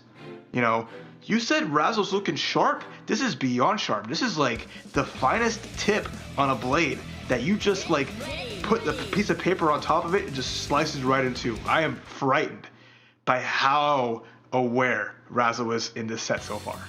And I think there was a word that you threw out that I think is key to all of this, and it's consistency. Razzo, if anything, is so consistent in the moves and the choices that he makes, and consistent in punishing the openings from their opponent, no matter who it might be. At this point, it's Zero Shadowblood who's fighting for their upper bracket life, and unfortunately, at this point, is losing it pretty hard. Oh my gosh, like 75% of Suzuno's life immediately evaporated, but that time, the unblockable doesn't work. For once, it worked out in Shadowblood's favor as there was a small punish on there, baits out the reversal, Zero Shadowblood now getting some damage here, gonna go for a ride. Quite simple. Yeah, so Hakumen just chilling in the corner. They're waiting, biding his time. Yumi is very healthy and goes into Aerial Rave. Changes into the Susanoo for the super. There's plenty of damage. Solo Merkava into this a little bit scary, just drops in with the reversal. And now trying to pressure. Now what we've seen with the Merkava is the pressure into Yumi isn't as effective as it is when he's going into Susanoo. So let's see how he does against both of them. I'm excited to see. This is like, it's not often we see Razzo down to just the one character. And now with the Yumi out here, I think Merkava is not really going to have a lot of avenues for approach. And now just kind of like we seeing what happened in the last game to Zero Shadowblood. He uses up their bar to get these EX Snowbird. We're seeing EX Fireballs for Merkava. Let's take out the grab. And the anti-air! Oh, let's go. Zero Shadowblood is going to make this a full set, I think. Yeah, I think so. It's got plenty of meter. The reversal was nice. It does create a little bit of space and resets the tempo of the game just a little bit. The Snowbirds, though, techs the grab, and Susanoo does have a hard time getting into the air, so Merkava's just hanging out there like the bird noodle critter he is. And Susan's just trying to run away. Oh, never mind. He got the hit. He was just trying to get out of this this bridge. Tired of hanging out here at night. If Merkava wasn't trying to play, he was about to head out home, but can't go home yet, as now the set is 2-2. And wonderful from Zero Shadowblood, who's just playing when he's ahead. Plays so well. Yeah, really does. I liked that game. I liked that game a lot. It showed the patience and mental fortitude from Zero Shadowblood. Just was like, no, we're not done yet, so let's keep going. And bringing this to a nice game 5. Razzo did take a second there to confirm going back in. Does choose to stay on the same team. I feel like that's a really great choice. It's not going poorly. It was just Shadowblood played extremely well. Oh, for sure.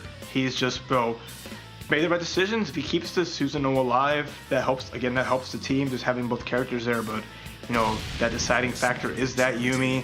Yumi's been pretty much the last character standing for Zero Shadowblood throughout here. So if that continues on, this might be what, causes the upset. But here we go. Final game. First hit. Yeah, first hit Razzo, and I think Razzo looked at something and figured out what was... It was like, hey, it's 2-2? Gotta make it quick! Because just like that, Susanoo's down to currently a quarter health, can regain quite a bit of that. But the Yumi now taking a lot of damage in the corner here.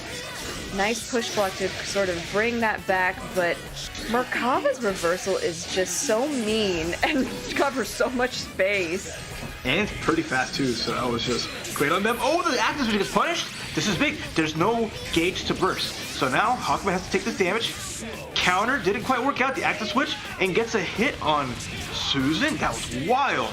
Yeah, that was crazy. I am impressed with Razzo's ability to keep his head in the game and know which character was active. Goes into noodles for dinner!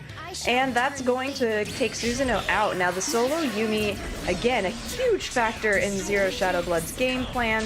So Razzo can't rest right now. Oh, what a clash there. I can't believe that clash. That hit Susan, still clashed with Merkava, right? That's insane. Even Merkava reaching from full screen. But, that resonance is gone. Zero Shadowblood not with a lot of bar here, so now it's going to have to be as honest as possible and have to find whatever clean hits they can to turn this around. I like that Yumi isn't afraid to meet the Merkava in the air, because she does have a lot of air mobility and a lot of options. However, Razo's still coming out in those exchanges and on the positive end in terms of life.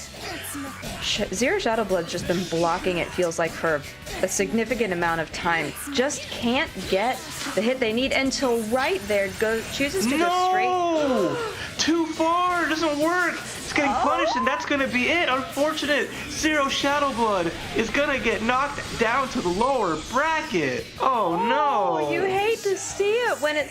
I mean, I understand the decision that Zero Shadowblood made there. You know, go ahead straight from the 2 hits in the B into the, or from the A into the super, to not risk anything from dropping it in the aerial rave or things like that. Because once you go into aerial rave, if you're not into resonance, you can't super. I get it, I really do. But you were just a hair too far, and when you come out of that super, it just takes too long, and he lost it on that. So sad. Yeah, it's gotta be feeling bad with that one. But Razo definitely feeling good. Just came out, the skin of their teeth. Not often you see Yumi not get the reach, but hey, first time for everything. And now we're gonna see a little bit of this match and how it played out. But good stuff to Razo, advancing to winners finals. So watching a couple of these back again, it's just always fun to watch Merkaba throw people. The animations in this game are just spectacular. But yeah, we're seeing here, this was such a back and forth across all of the games. Characters being really close in health, and the pressure from both sides really forcing the best gameplay out of both of these players, which was, it's always something you want to see, and it's really cool to see a player like both Zero Shadowblood and Razo Sharp being pushed to their limits. Yeah, I love the fact that, you know, Zero Shadowblood can take it to Razo and just make it an incredible match. We saw a lot of 3-0s today, so it's refreshing to have something go 3-2 to go the distance in such a close fashion there. But did you see the whiff super? Yumi just spinning, showing off the fans, but Merkaba isn't one. Doesn't care for her. He's gonna wiggle those arms and give him the carbs for dinner.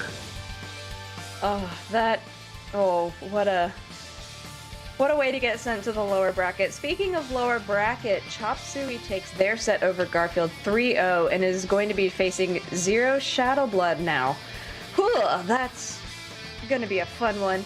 But then in our upper bracket, we do have our winners finals, or our upper bracket finals, Tectal Eastside versus Razo Sharp. The loser of that will be dropping into the lower bracket and will have to face, oh boy, somebody that is equally terrifying. Anybody they have to face is gonna be just insane. But at the same time, if they have to, whoever has to face Tectal or Razo is in for it too. So these final matches we're gonna see soon are gonna be crazy good, and it's just been a treat to catch all this NA action throughout the month of April, throughout the month of March, and we'll be seeing some in April where you all could be a part of it as well. If you hit up compete.playstation.com, sign up and play in the weekly tournaments. If you qualify through those for the monthly finals, you too can be a part of the final broadcast and get a chance at win some awesome prizes, not only cash prizes, but some cool titles and backgrounds for your PlayStation 4. Yeah, it could be you we talking about being a terror in any part of the bracket, so go ahead, sign up, complete.playstation.com.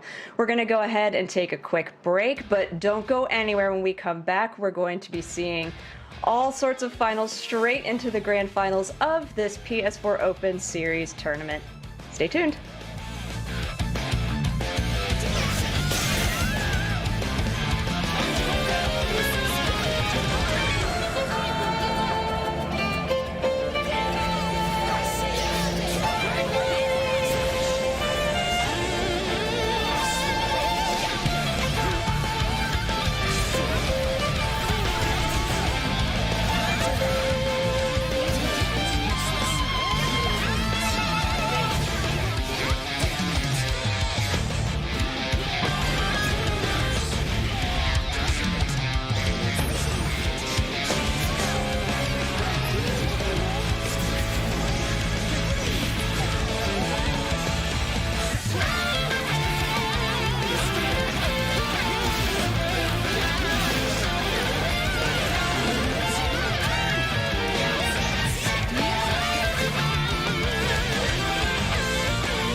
Welcome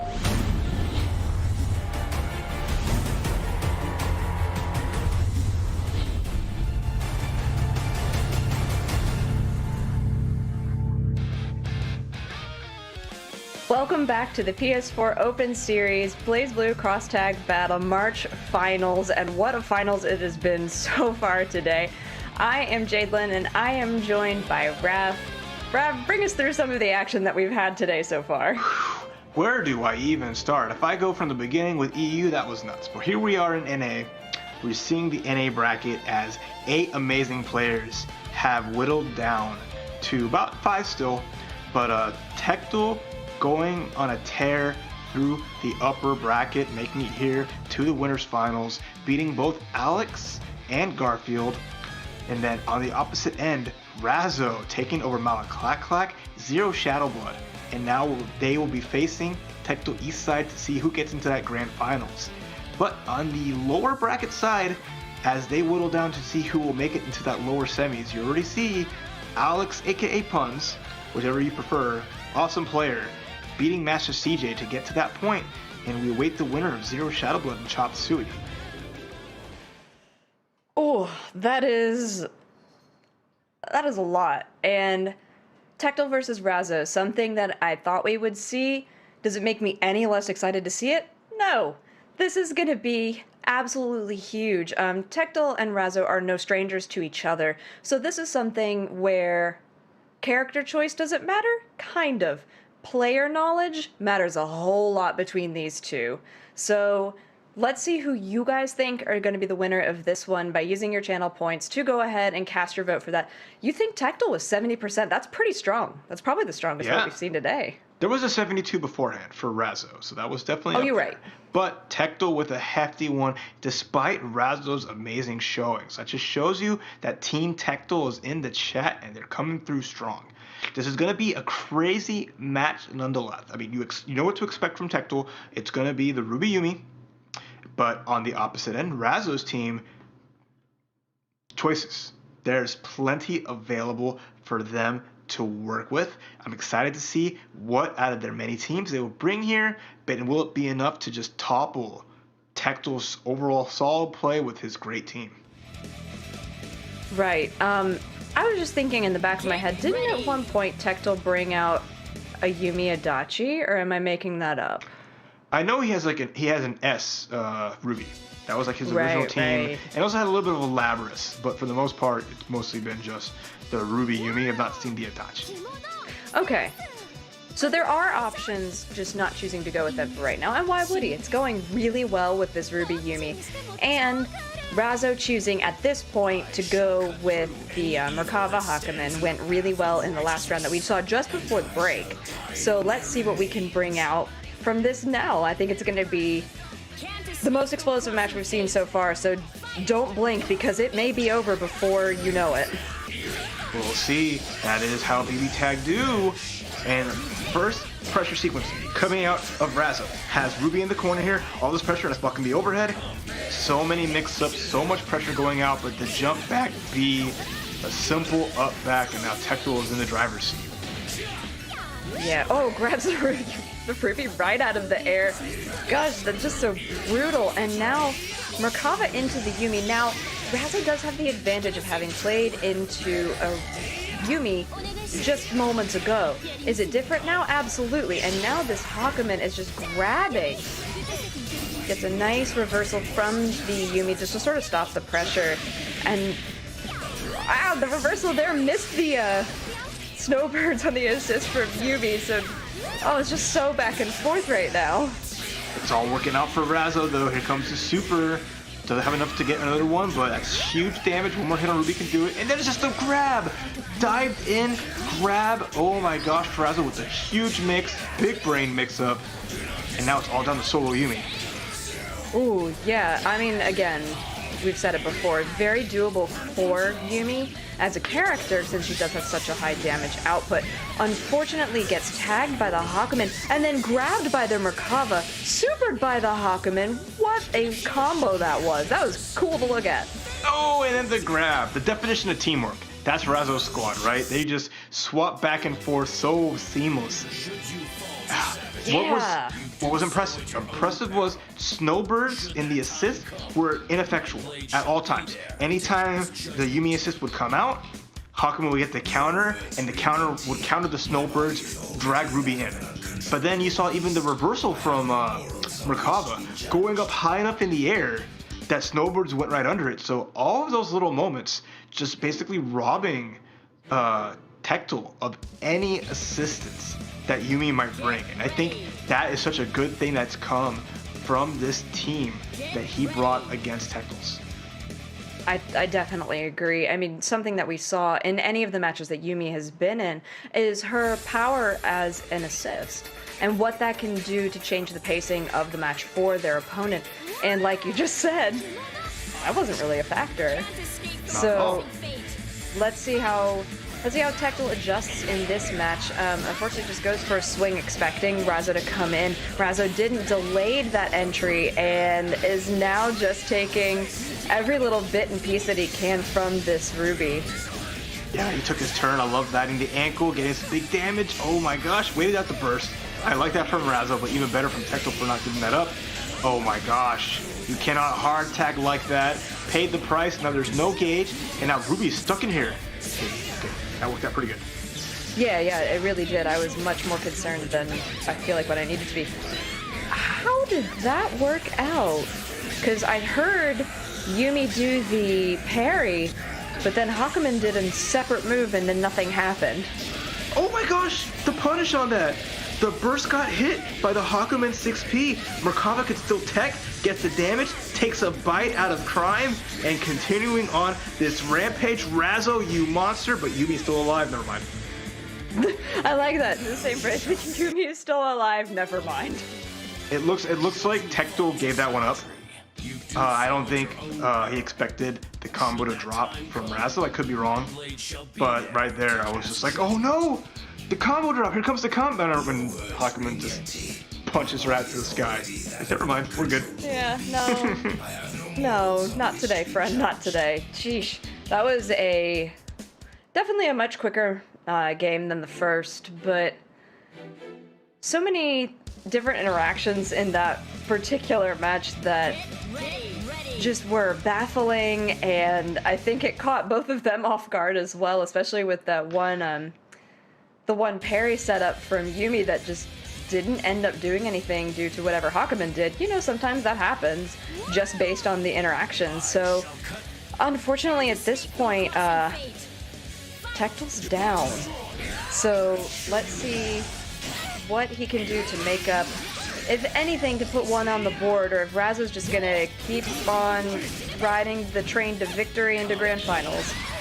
Yeah, I mean, this is looking like the Razo show. He's just on top of everything, avoiding the assist, playing against his team really good, and just making the right decisions like that with the counter into active switch. Huge damage here, kicks to the corner. Anytime Tectel tries to start offense, it's just not working. Oh my gosh. That was so good, but here comes Yumi. Yeah, Yumi getting a nice bit of damage off, uses the full wind up into aerial rave, and chooses to just end it there. The nice high-low with the 252A, really nice there, and kept all of the meter just to call in maybe a double super in a little bit, depending on the hit that she gets. No calls in, single super misses, and as we discussed before, the end of that super is incredibly punishable, and did get punished briefly until taking her turn back. What a tech! Oh my this gosh! Game is wild! That was like the quick cross thunder, the quick grab, the quick tech, but now Razo looking a little rough here as Tectel has both his characters on either side. They're crowded around this giant winged floppy arm monster. But okay, nice reversal. Is going to get punished into the optimal Rekka starter. It's going to be huge damage. Look at that. 7.7k off of a special move. A special move, not even normals. Yeah, I mean, Yumi does notoriously do a lot of damage. Is Razo out of it? I don't think so. There's a lot that he can do here.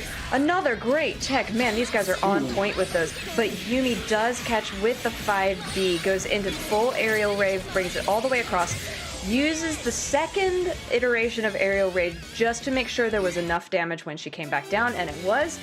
And then Tectel puts one on the board. Good turnaround. impressive. Just overall making sure one character got knocked down and then just let the pressure ride. Like Tectal was playing a lot faster than previously.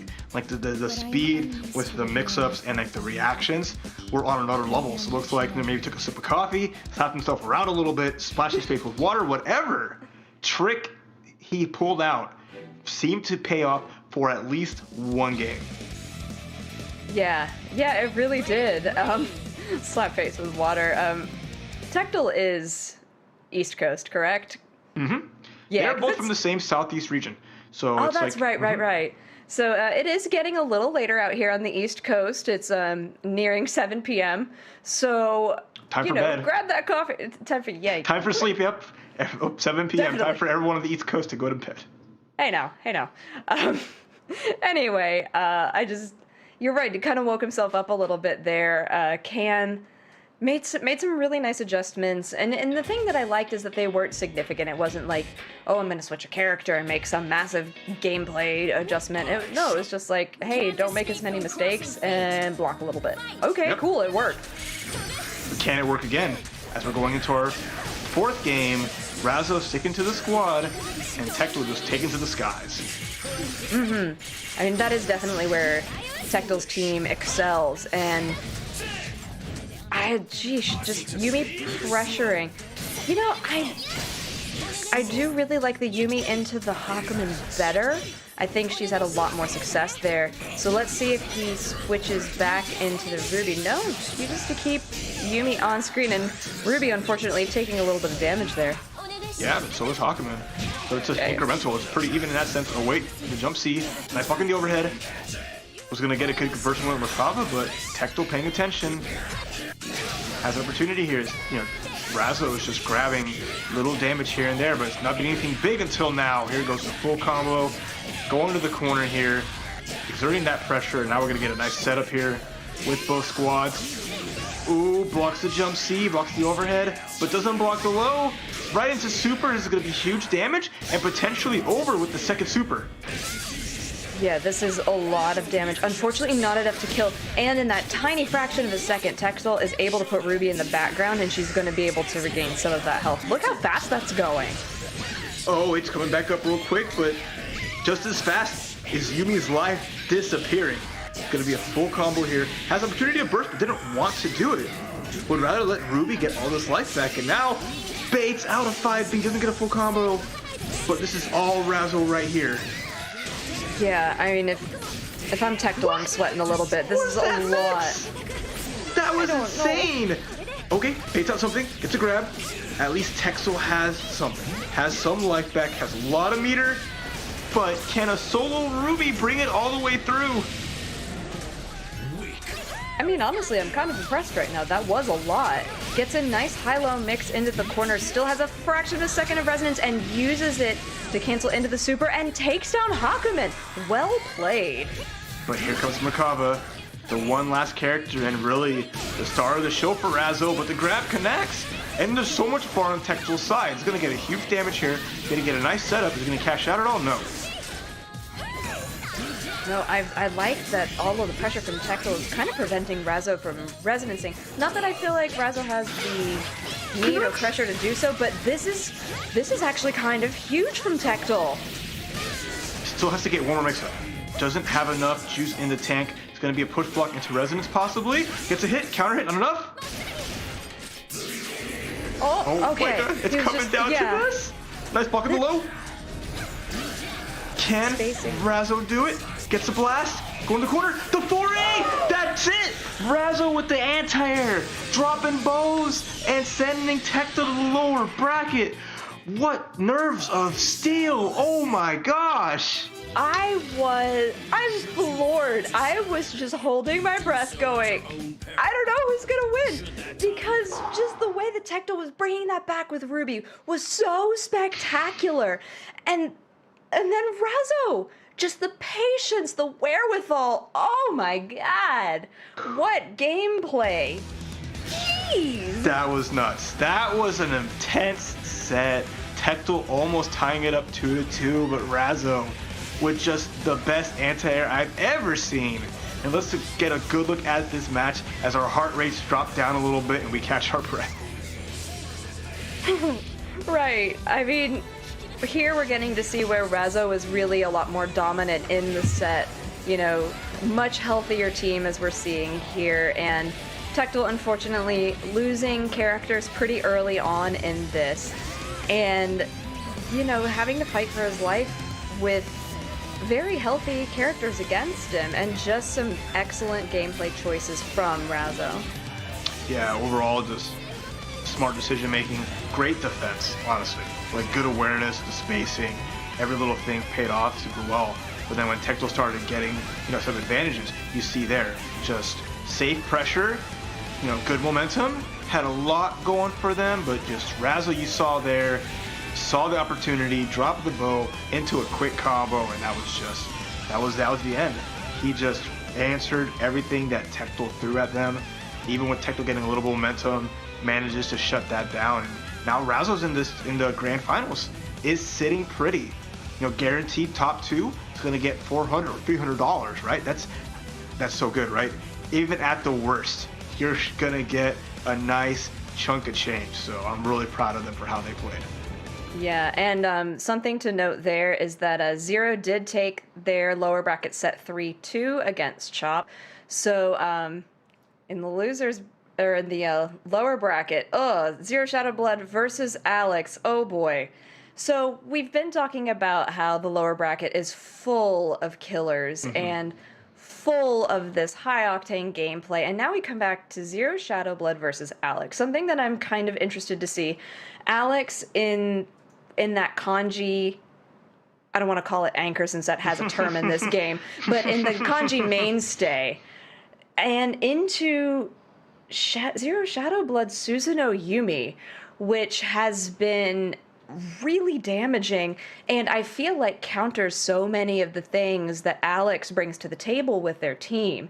So, but you guys really seem to think that Alex is the one who's gonna take this. Not the most convincing percentage, but I mean, hey, what can Alex there. bring in? It's there. Alex could bring in charisma, can bring in kanji. People love seeing that. They want to see this character thrive, and I don't blame them because it's just always a treat to watch either way, right? Like, I know you're not convinced by what the kanji has done so far, but just because it's been, you know, one bad match against Tectel, you know, you have to watch out because Alex's track record precedes them. And Kanji has put in the work despite today being a little bit on the rough side. Yeah. We will bring you aboard yet, I promise. I know you're not feeling it, but just you wait, okay, Jalen? I'm watching you. You'll be a part of the squad in just a little bit. All right. You're right. Needs to be a little convincing. And hopefully I will be convinced. But and I want to be, because I think it's such a unique pick, and I know that Alex has found a lot of success within their cross-tag career, so I know it's there. I just want to see it. I want to see the magic of this kanji that has propelled Alex into this sort of position of being a kanji main, but into Zero Shadowblood and the Suzuno Yumi. Show me. Convince me. See. I'm ready. We'll see. I am excited for this set. Zero Shadowblood. They did great to get to this point and had an amazing match against Razzo, right? So I know that they're playing on top of their game. But can it be enough as first blood going to Alex? But Zero Shadowblood answers back. Here we go. Right, so Yosuke doing what Yosuke does best and staying in the air. Kanji pressuring Yumi into that corner, but gets punished. And the cross combo was already active, so Yumi just delivered Kanji into Suzuno's loving arms. Yep, and that forces that unblockable because that, as Suzuno goes across the ground, that is low. But look at that jump C from Kanji connect right into the active switch. That's going to be some nice damage from Yosuke's side. Entering back a nice, really good 7.1k. That's good damage. And then the happy birthday! Suzuno comes out without anything to protect him. But, okay, manages to drop the combo on the second character. Gets a burst, but here comes Yosuke. Unfortunate. There goes Yosuke. Oh no! Get back on your bike, dude, because you need to go the other direction. Suzuno in this corner, we know that those corner combos are absolutely devastating on them. Activates cross combo, and the burst was not safe. Uh-oh, Kanji buddy. That was 9.7k. That was so much damage just for one Resident Super. The Sonic Spin Super does so much. And now look at Zero Shadow Blood with a lot of meter here. Solo Yosuke, so never counted out as Alex's character is always a threat with just even a little bit of life left. Right, does get a little bit of damage onto the Yumi assist, and now is lighting into Susanoo. Gets a super. Not damage. Yeah, it's not damage, enough. but it's not enough. No. Yeah. Nice reversal there from Susanoo.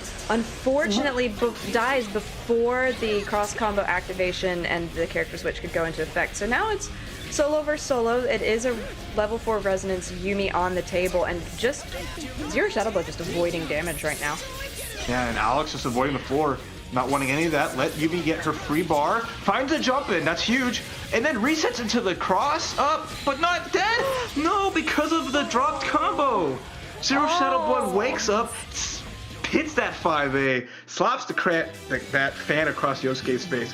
Yosuke was just sitting there trying to finish the job, but Yumi said no. Oh, that's a heartbreaker for that comeback. It was such a heartbreaker because Alex did such a good job on that solo Yosuke, creating all of these pressure situations and just maximizing the use of their resonance.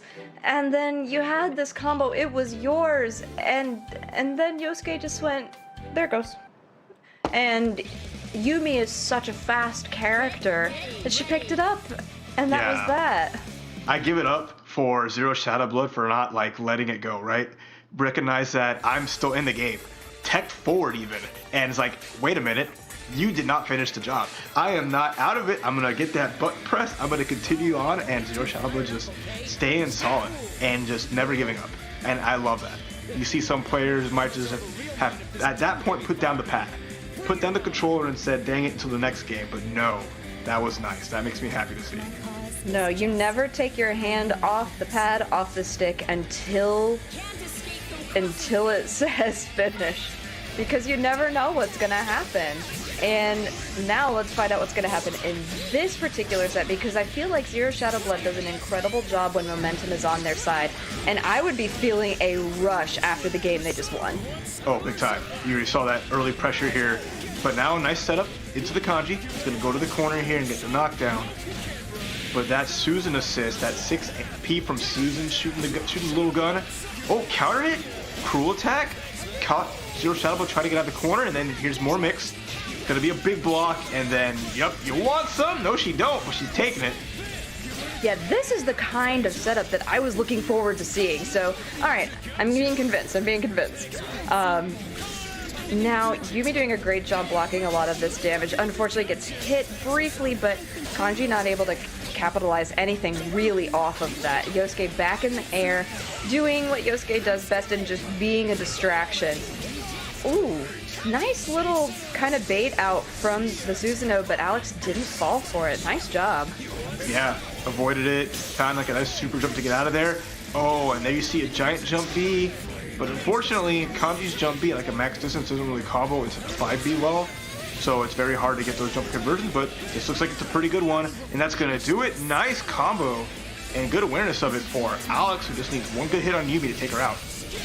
What a cross-up!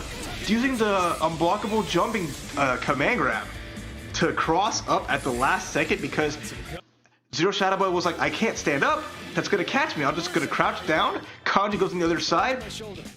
Nice mix-up, and that worked out so well. Alex on the board.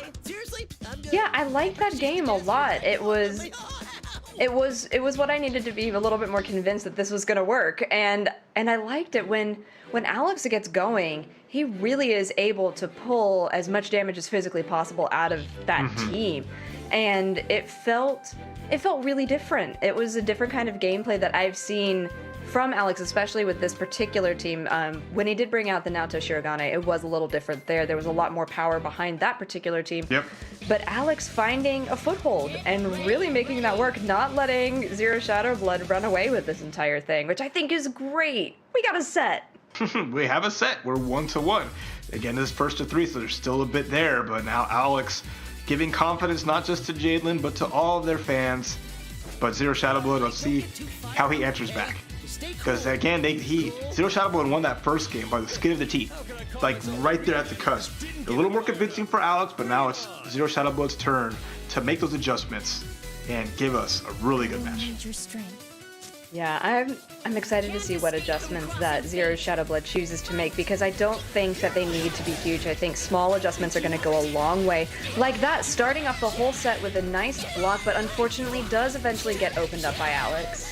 Yeah, you think Yosuke's going to get on the other side, but then he uses the EX moonsault to stay on the same side, and that's such a tricky hit.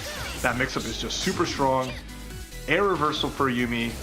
It has a vulnerability, but it's not air unblockable, so it's something that you can be careful with, but it can beat people kind of jumping mindlessly at you. And look at this. Wow, this damage is... That was really respectable. Yes, it was a blue combo, so it did drop on the 14th hit, but that's okay. It still did the damage that they needed. And Yumi trying to get the pressure. I like every time that Zero Shadowblood is reflected into the corner that the Snowbird immediately comes out to try and stop any kind of forward chasing. Yeah, always putting those spots, picking those spots really well, and just playing this zoning game with Yumi, showing up the Snowbirds, looking up the CC, but wow! Anti-cross-up super from Yosuke, that was sick. Nice cash out, a little bit of damage here, and now there's the mix-up. Here comes Kanji. It's gonna be the end of Yumi. That was some really cool gameplay from Alex. Good lord. I mean, he's having fun. It looks like he's just having so much fun right now, and that's awesome to see, especially in a match of this caliber. And look at him just going to town with this Kanji and Yosuke combo. Yeah, it's working out so well. Set it and forget it, but Zero Shadowblood not having that persona and the stare down.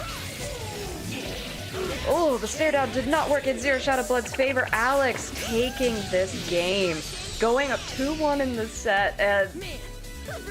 Alright, fine, I see it. I'm a believer. There you go. I believe. Believe in Alex, like the 66% of the folks watching did, but don't count Zero Shadowblood out, alright?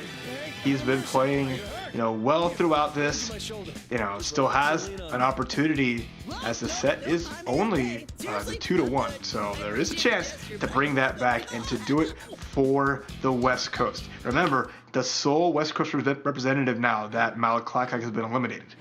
So no pressure though. No pressure though, but this is looking like an East Coast show right now. No pressure, but pressure. Yeah, going right back into it, no character change, not that we expected that anyway. I'm loving the adjustments that I'm seeing being made on both players' sides. It's making it very exciting.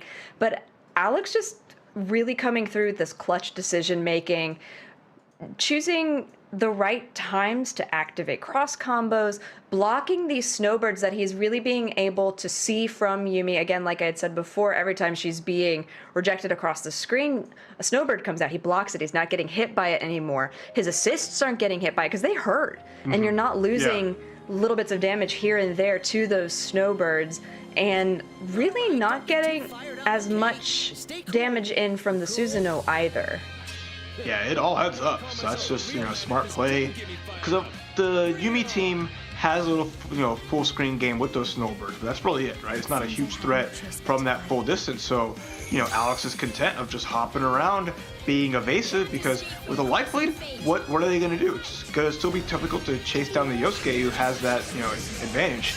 But on the ground, it's a different story. Nice sandwich. Here comes Zero Shadowblood with a big punish on the counter. So, yeah, wow. I mean, I was saying that Susanoo wasn't really getting the damage that was needed. But with that, just a couple seconds in, Susanoo got the damage that was needed, and now it's a solo Kanji. Which, I don't know, doable maybe. Scary? Yes. Oh, for sure. History has shown that the solo Kanji is going to have a rough of it, especially with a character like Yumi on board. Already half-life with Kanji down, and he has to hold this safe jump. No, instead goes for resonance. Finds a 4A, but gets punished by Yumi. Has enough meter. I feel like this is it. We're going to see the end of this and go to our final game. That was really fast. And talk some game. Talk your mess. Zero Shadowblood spitting, and that was a big win. Convincing win nonetheless. Yeah, woof, that was... That was the power of this team. That was Yumi Susanoo. It wasn't even the full combo on the punish at the start, right? That was like, oops, I dropped it, but Yosuke lost half his life from there. And that's one of the key differentiators of the teams, is that Zero Shadowblood just needs to hit you 3 times to take you out. He just needs 3 combos, and that's it. On the opposite end, the Yosuke will get a lot of hits, but it takes time for that damage to really add up. And Zero Shadowblood, if he can get small openings, you see what happens. Get ready. Yeah, that was really incredible. I mean, we're talking about all of the amazing adjustments that Alex has made in the past couple of games. But then Zero Shadowblood was like, hey, remember me? I do a lot of damage, and I'm going to remove one of your characters in the first 10 seconds. Solo me. Yep. And one-on-one me, except I have 2 people. So now, who's at the advantage now, right? Well, we'll see what Alex can do. If he can preserve that Yosuke and keep it Kanji from flying solo, that's always the biggest part of, of BBTAG, but especially of Alex. So let's go ahead and get into our final game of this particular set. And Snowbird's coming out trying to get that chip damage, does manage to catch, and oh boy, the crash! It came in and it stopped what could have been a terrible assault on Yosuke and turned into what was really the 4th game of this set. Yeah, that was big. And Zero Shadowblood still kind of keeping that same pace. Got Kanji down with 7k damage, meterless. Has him in the corner, goes to CC. Unblockable, no, wasn't far enough, and here we go. It is now it's now Alex's turn to shine. This is... Alex trying his best to get in, and does. Look at the kick from Kanji, and then Yosuke just goes ahead, picks it up, as putting in as much work onto the Yumi as possible, because Yumi has been just as much terror as Susanoo has been in this. Calls cross combo, doesn't really get anything. Alex doing a great job blocking right now. And Susanoo just kind of waiting, gets a little hit, but nothing much yet. Oh, got a small punish, that was nice. This is still Zero Shadowblood with nice advantage. Here comes the sword. Nope, nice block. And here comes the full punish on the super. I don't know if that's what Zero Shadowblood wanted, but Susanoo's going to take 6k and get caught up in the vortex once again. Cross combo. Knock him down. Yeah. Huge damage here. In the extra credit for the residents, double super should do it, as here comes the not often seen Garudine. Wow, that was enough. 10k. Sayonara, Susanoo, Yumi, it's all on you. Yeah, this is... Man, that was just so well done. Zero Shadowblood keeps using that forward super with Yumi, and it doesn't do a whole lot of damage and leaves her incredibly vulnerable. And Alex is taking advantage of that, especially because he didn't get hit by the super. Now Zero Shadowblood, wow, with the grab, that's gonna do it. Is Yosuke just chilling like a villain? Gonna go in super, dab on him. 3-2, Alex is the one that surpasses the lower bracket semis over Zero Shadowblood in an amazing set. That was really well played. It was well played from both players, honestly, but Alex did a fantastic job. I did really enjoy getting to see the gameplay. I did get convinced. I see where the power and the potential is, but also in the power and potential of Alex keeping their head in the game the entire time, regardless of what Zero Shadowblood threw at them, usually quite literally in the form of snowbirds.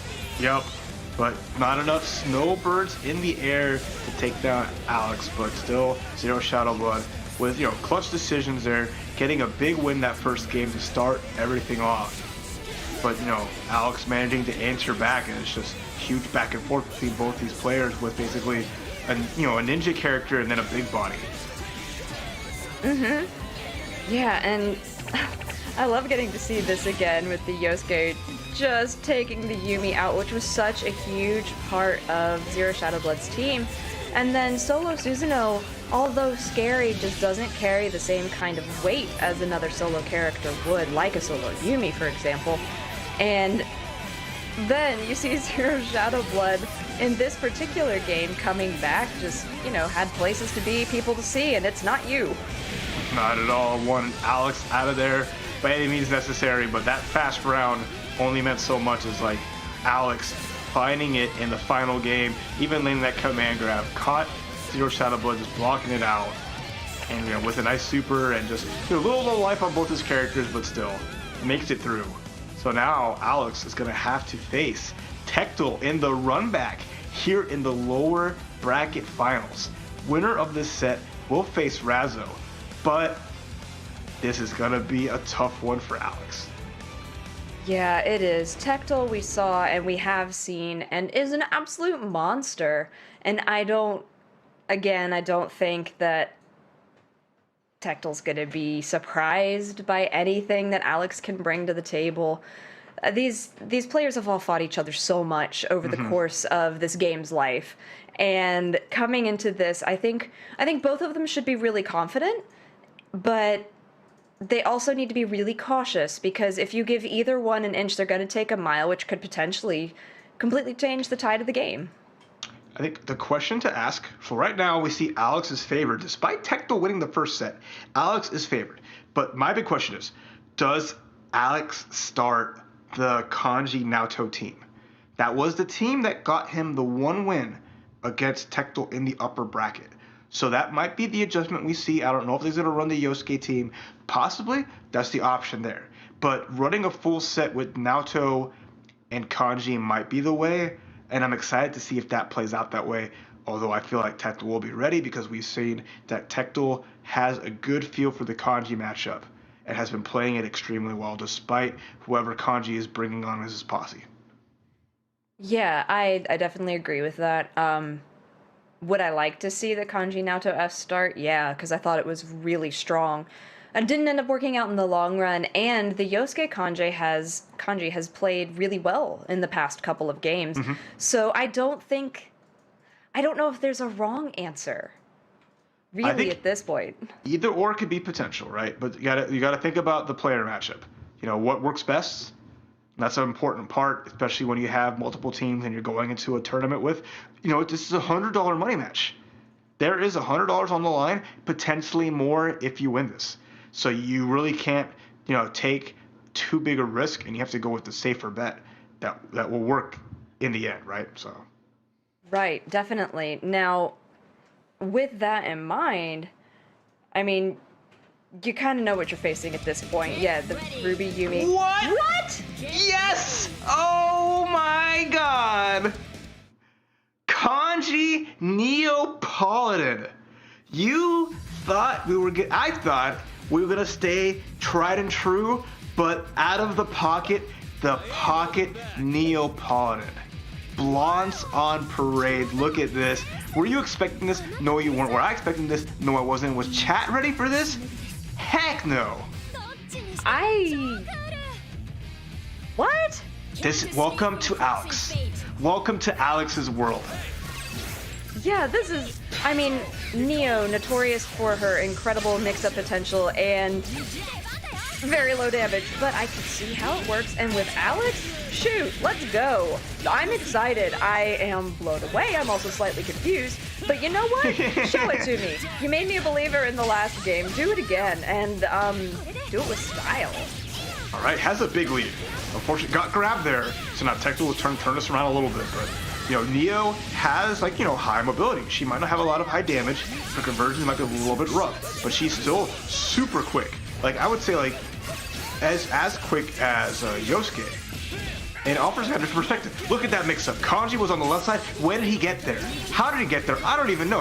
That's crazy. But that's the magic of the mix-up in that team. Oh my god, the clones coming through. Send in the clones. I love this, and that should be it for Yumi. Never mind. Oh man, see, that's the thing that I really like with Neo, is that you don't know where somebody is. Is it the real Neo? Is it not the real Neo? And then using that, like that, the side switch was disgusting, switches into Kanji, and just creating so much visual confusion for Tectal at this point in time. It's too good, and the dive connects, and now it's just like, I like that. Alex just chilling. It's like, okay, I'll wait it out. but then, oops, doesn't wait it out, gets blasted by Ruby. Here we go. Yeah, so Neo does take a bunch of damage there.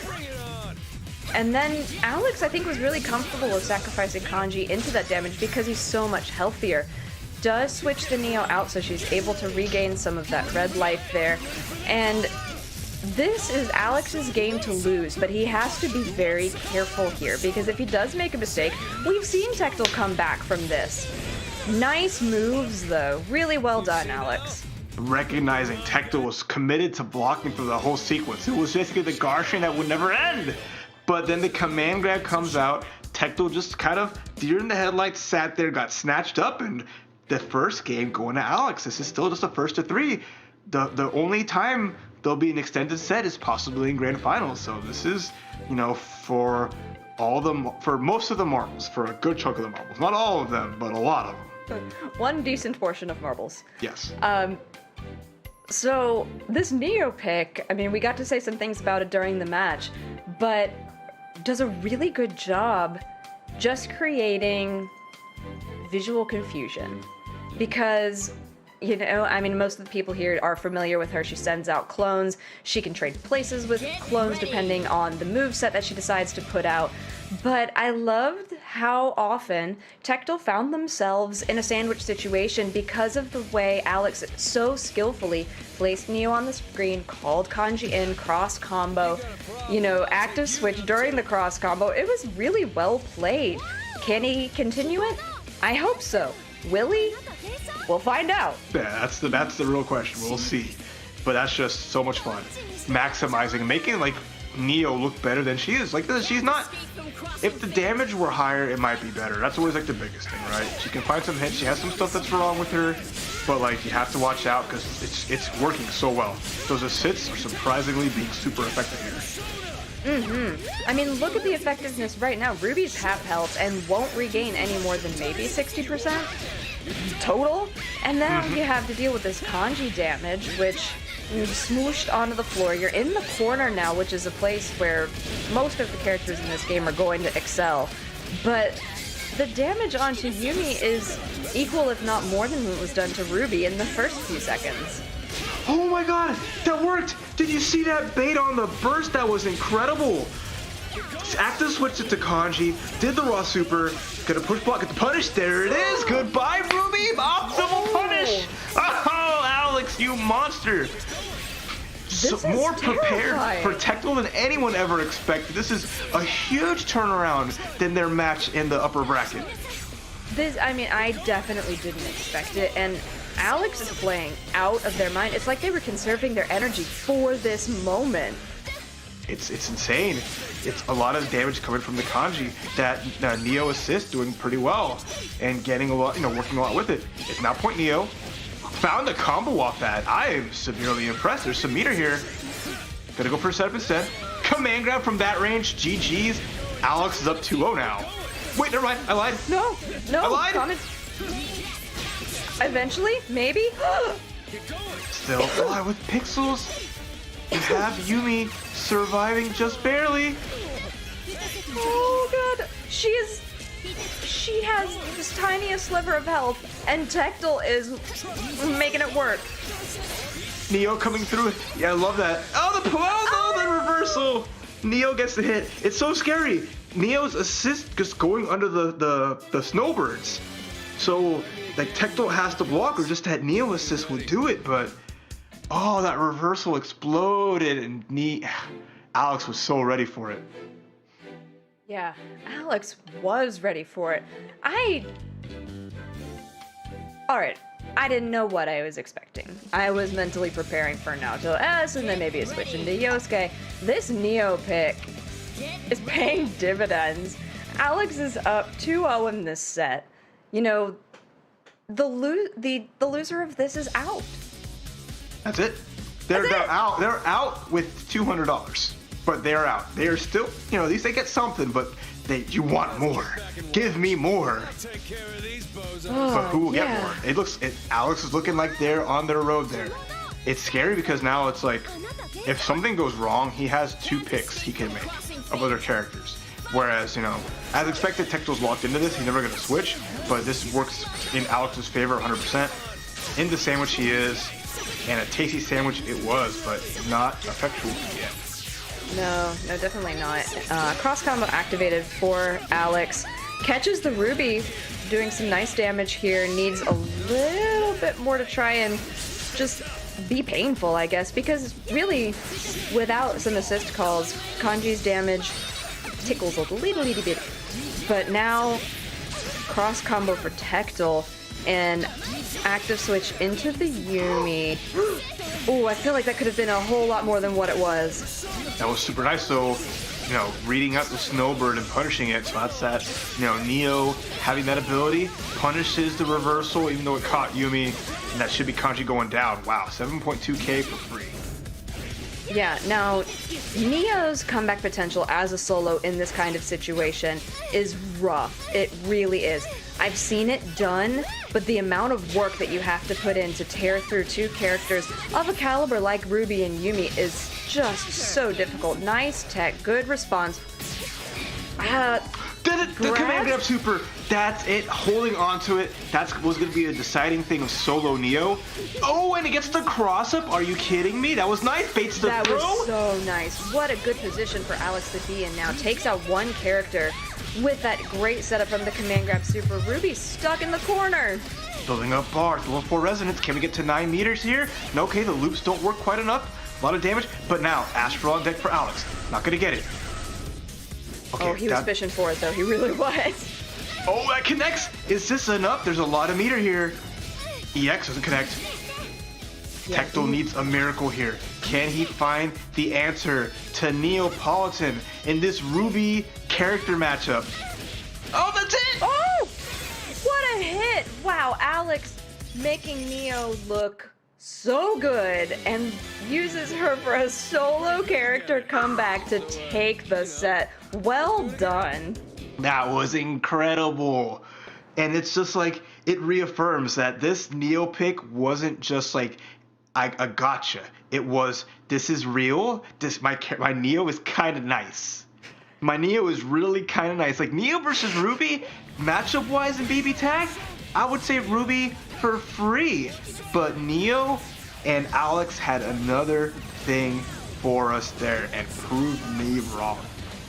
Yeah, it was just incredible to see that. I know that Neo does see some play and done by some incredible players, and Alex has definitely put himself on the map as one of those incredible Neo players, just based on the way that not only he used her in that last match, which was honestly incredible, but with the setup potential with this other non-traditional pick in Kanji, and it worked really well against the caliber of player like Tectal, like we're seeing here. Yeah, for sure. I'm just astounded that Alex made that decision, right? He thought about it and what will work best, and found the answer.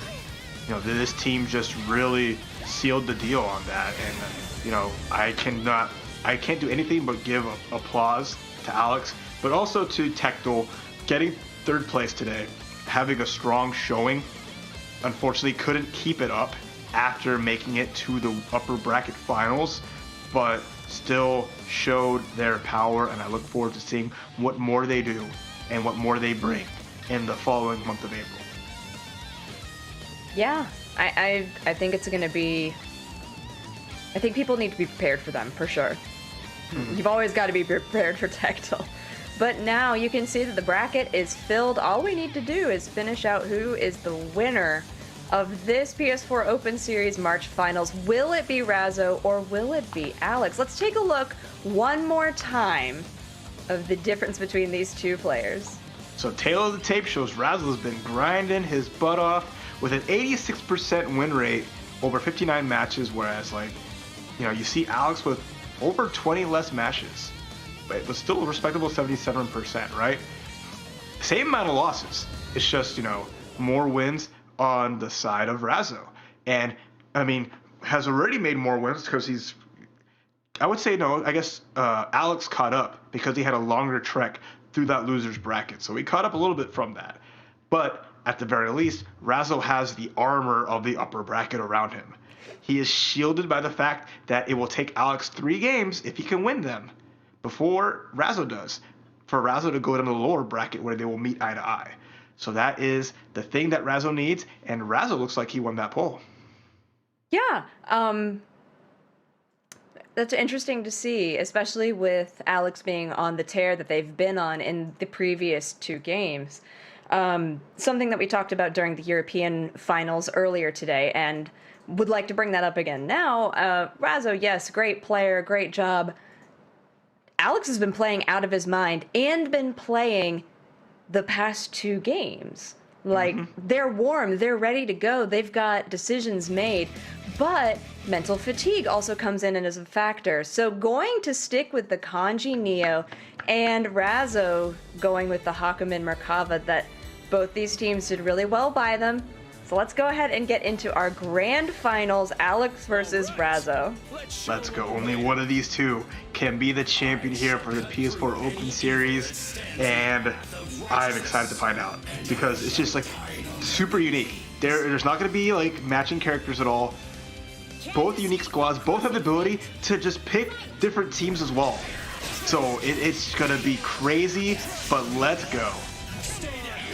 Yeah, so Razo pulling that first blood again against the Kanji primarily, but Neo not escaping unscathed. Just jumping around, trying to get something going.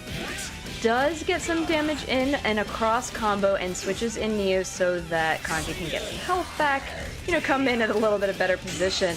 And now Neo is doing a little bit of damage, but a burst from the Merkava saves that from being too damaging. Okay, caught airborne in the corner here. Alex got a little bit of damage, but had to fight his way out. But here comes Razo, getting a hit, but not enough. And wow, the tricky stuff with the dive kick side swap into the 6P from Kanji. Some nice damage here into the reset. No, that was so clean. But double dash, leapfrog over and gets the grab. Yeah, that grab is just rude too. You really have to think about your decisions when you get grabbed by that because it's so long. Neo slides out of there, but Razo's wise to it, does get a hit on it, calls in the Kanji, and unfortunately is going to take a load of damage for trying to save that Neo. That was 8K off of one hit into super. The dive is going to do it, and now Neo all by her lonesome. Resonance powered up. The reversal, though, gets a hit. I'm surprised. That reversal's kind of... Oh, this is a lot of damage, and Alex, like, really, what a command super! That's so worth it. And that's it for Merkava. Now it's down to this. That's command grab unblockable, but just dash up overhead. GG. I love that from Razo. Who needs a resonance? I'm going to just hop forward, make you guess the 50-50. Goodness gracious. Just walked up and said, "Chop!" And that was the end of Neo, but in that second before, that command grab super was insane. That was insane. That was 100%. The awareness to go for that with enough, like, this super, it looks cool. It leads to a lot of damage. If you whiff it, Neo stands there for like a minute straight. She's just sitting there like, please punish me. Whatever you want to do, whatever you want to charge up, just hit me. And that's like the trade-off. And it's not like it's one of those things of like, you can guarantee you're going to catch your opponent with it. If they up back, that's a wrap. So catching that situation like that perfectly, nuts. But unfortunately, or fortunately, depending on who you're rooting for, Razo stayed solid, finished the job with that dashing overhead, and here we go into game 2.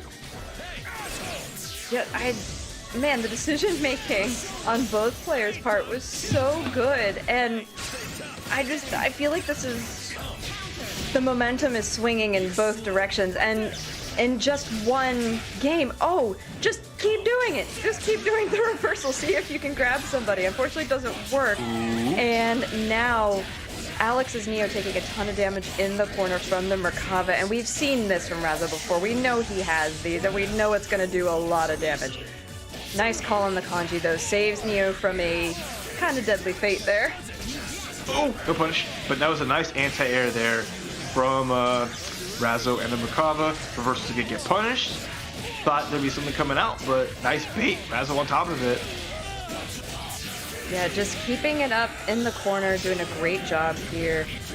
Just applying so much pressure, making Alex really work for everything that they get.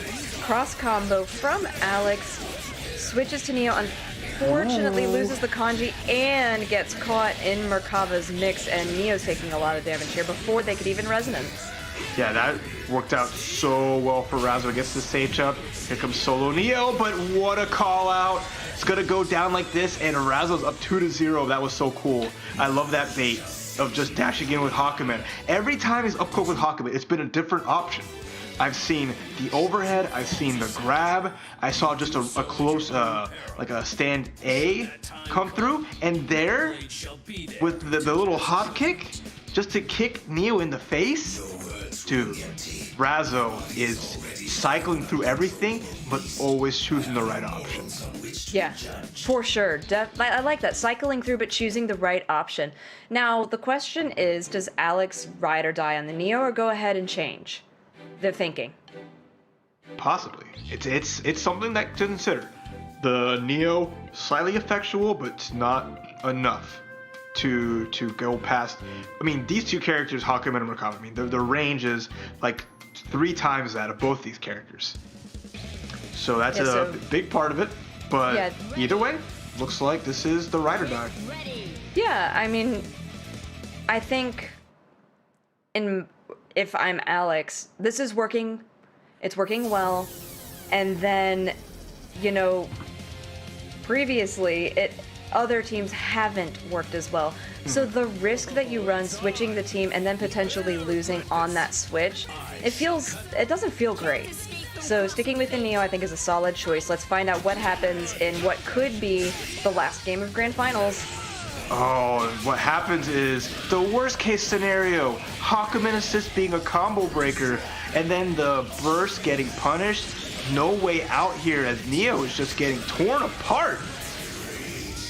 Yeah, look at this. She's being ripped to absolute shreds. And oh wait, not enough. Okay. Oh, it doesn't matter. That's Just it. get hit. Jeez Louise. Yeah, All down to kanji. Oh my god, it catches! What the heck? Razzo, you monster! Wanting to end this here and now. Reversal. That's at least something here. But push block, solo kanji. With no range, no punish, but what can he do? How can he get past this? I honestly don't know. You've got 3 seconds left on your resonance, and it's a level 1 resonance. What are you gonna do? You have to play absolutely out of your mind, and there may not be enough gas left in the tank to drive the cart to victory. Oh no! That's it! The noodles come out, and your champ, Razzo! Oh, good job for Razzo, just really taking that to the absolute limit of gameplay. Congrats, Razzo the Sharp. Just doing a fantastic job and showing why they deserve to be the grand champion of this PlayStation 4 Open Series March Tag Tournament. That was just beautiful. That last game. Just seeing that last game, the speed that Razzo played, getting that first big hit on Neo or on Kanji and converting it into pretty much a dead Neo in such a fashion. It's just Razzo was on top of everything. You see like all these games working out, putting that pressure, keeping that mix-up strong, the safe jumps, the mix-ups, just like that, the kick to the face, oh my goodness. Yeah, look at that. Just the way that, I mean, this was Alex's hill to climb.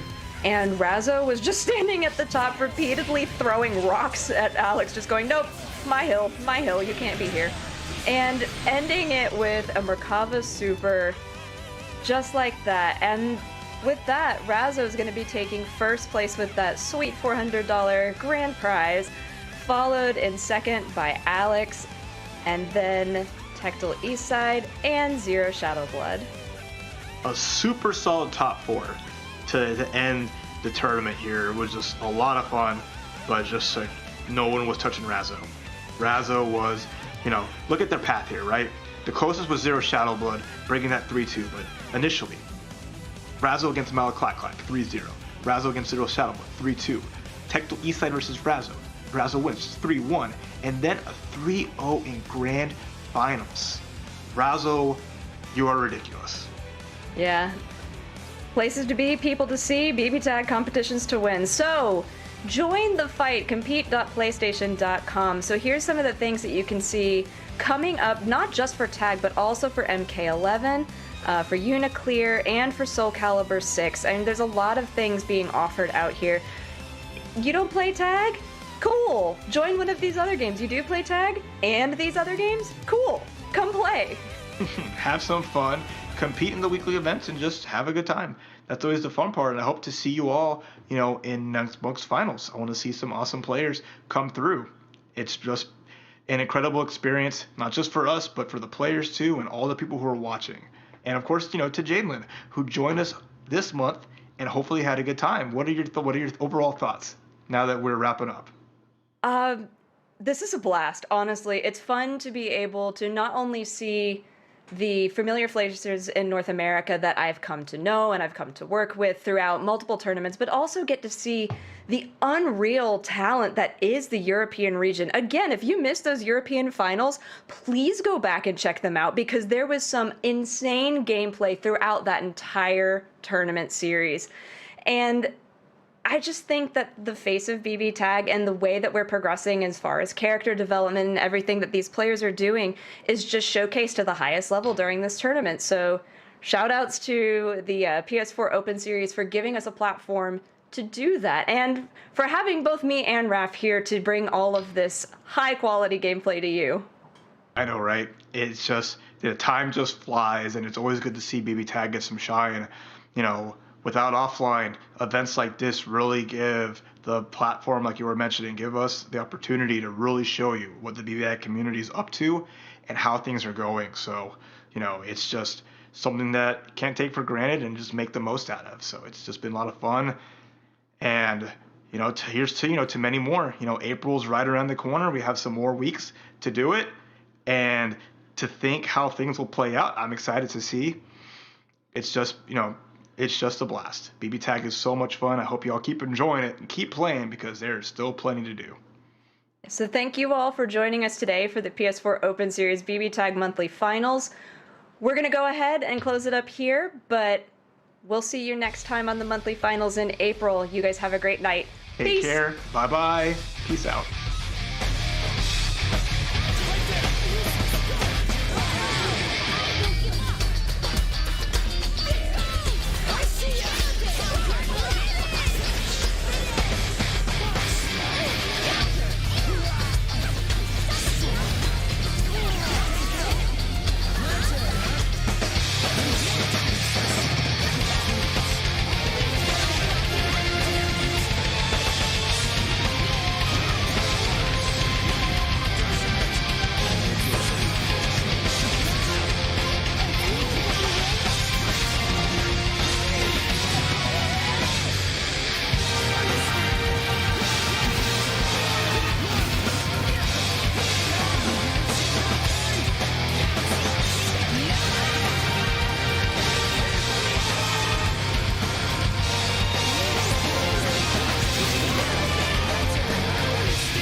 テンション